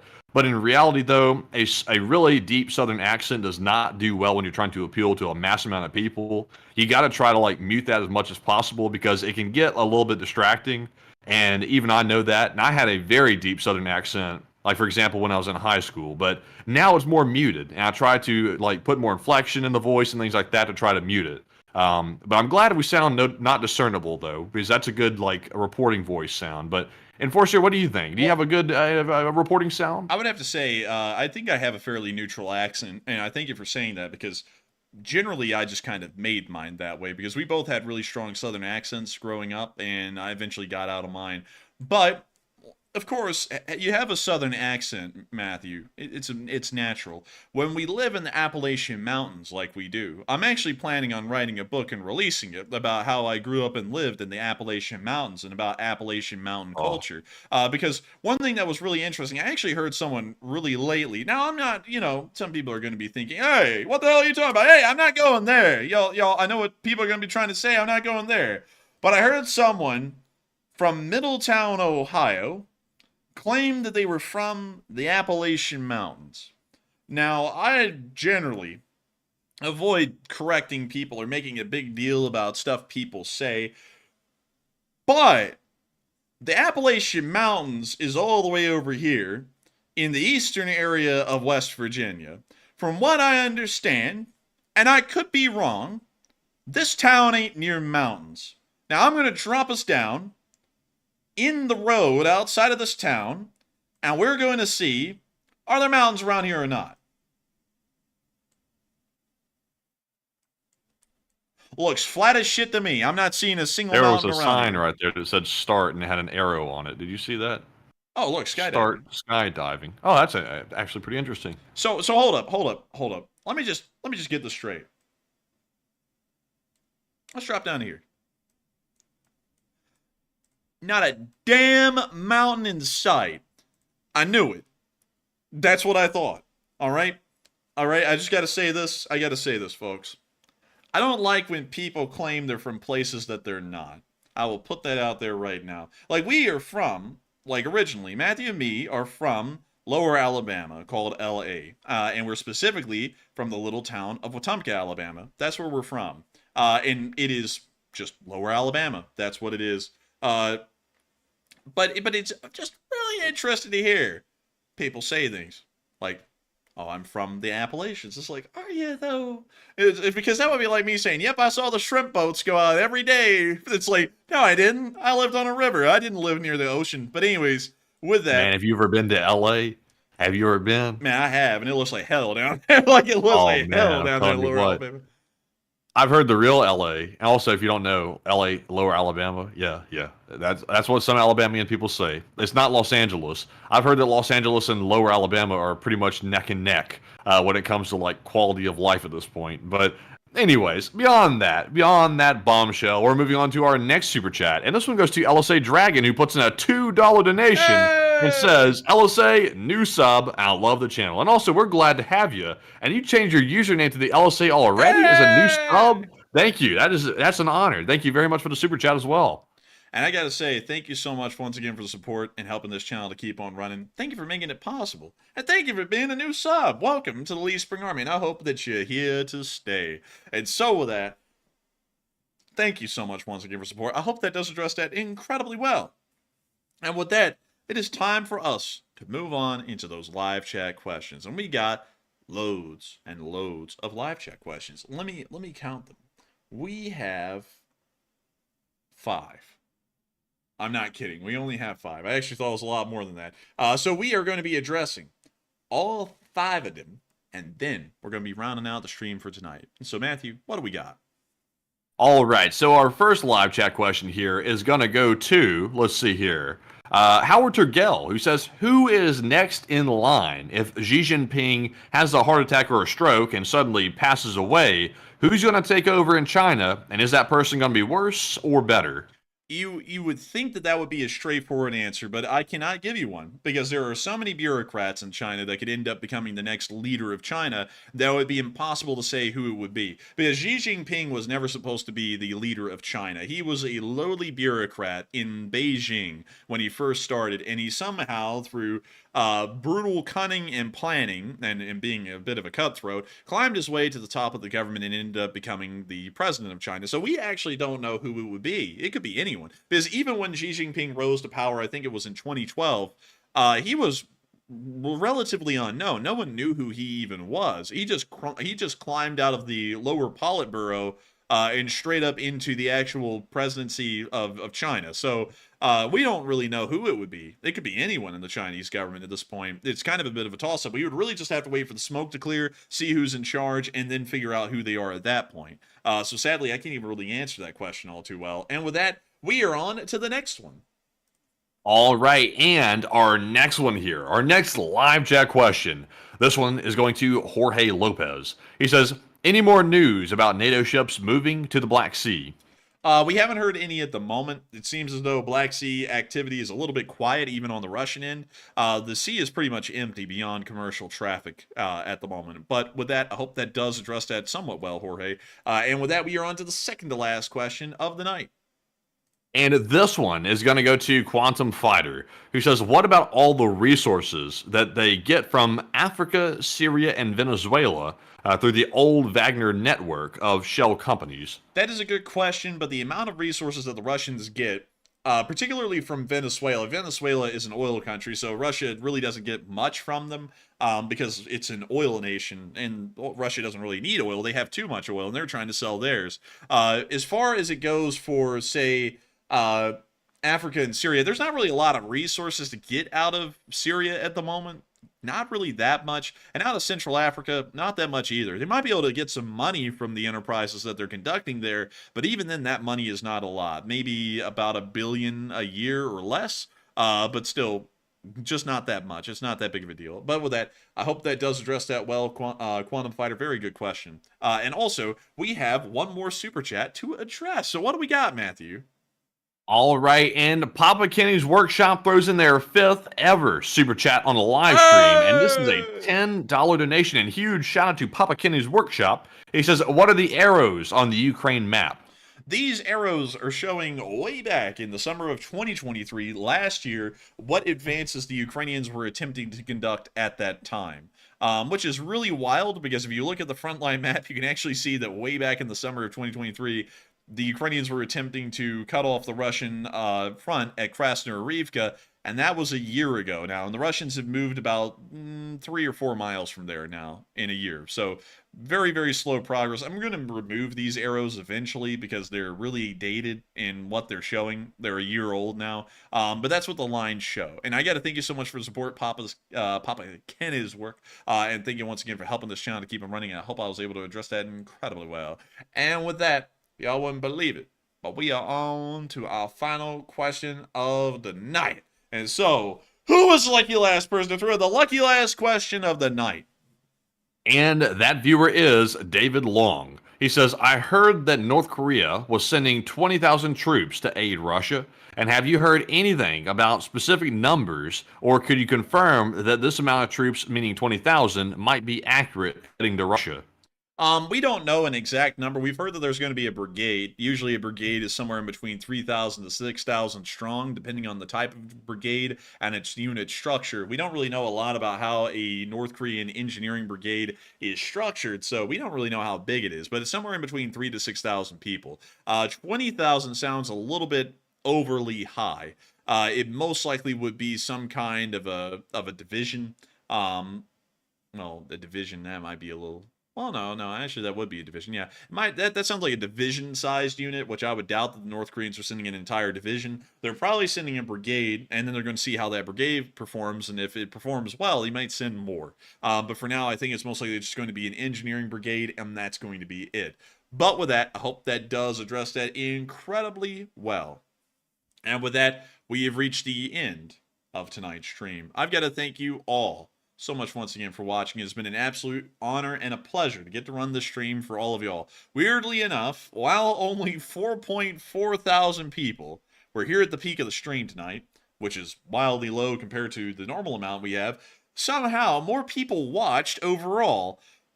51,000 people were here watching the stream. So I don't actually know how many people were really here. YouTube will probably update that, and then we'll get that real number tomorrow. But nevertheless, we are entirely honored and grateful to have each and every single one of y'all here. Whether there was 50,000, 2,000, 100,000, we're always honored to have each and every one of y'all here. I thank you all so much once again for watching. If y'all did enjoy, make sure to like, comment, and subscribe. And do whatever you want. Beyond that, you know, it's a free country. Do whatever. But still, I will see you all tomorrow at 10 p.m. Eastern Time to cover the next 24 hours of the news of the war in Ukraine. And so with that, good night, good luck, stay safe, take care, Slava Ukraini, and long live the Lee Spring Army. The Lee Spring Army will never die.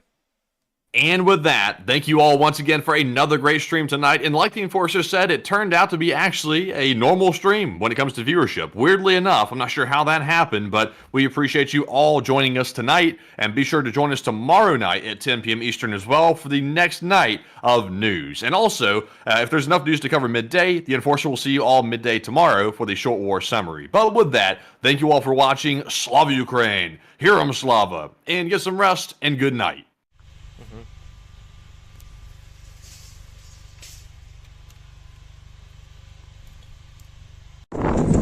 Yes. The Leaf Spring Army sends its regards.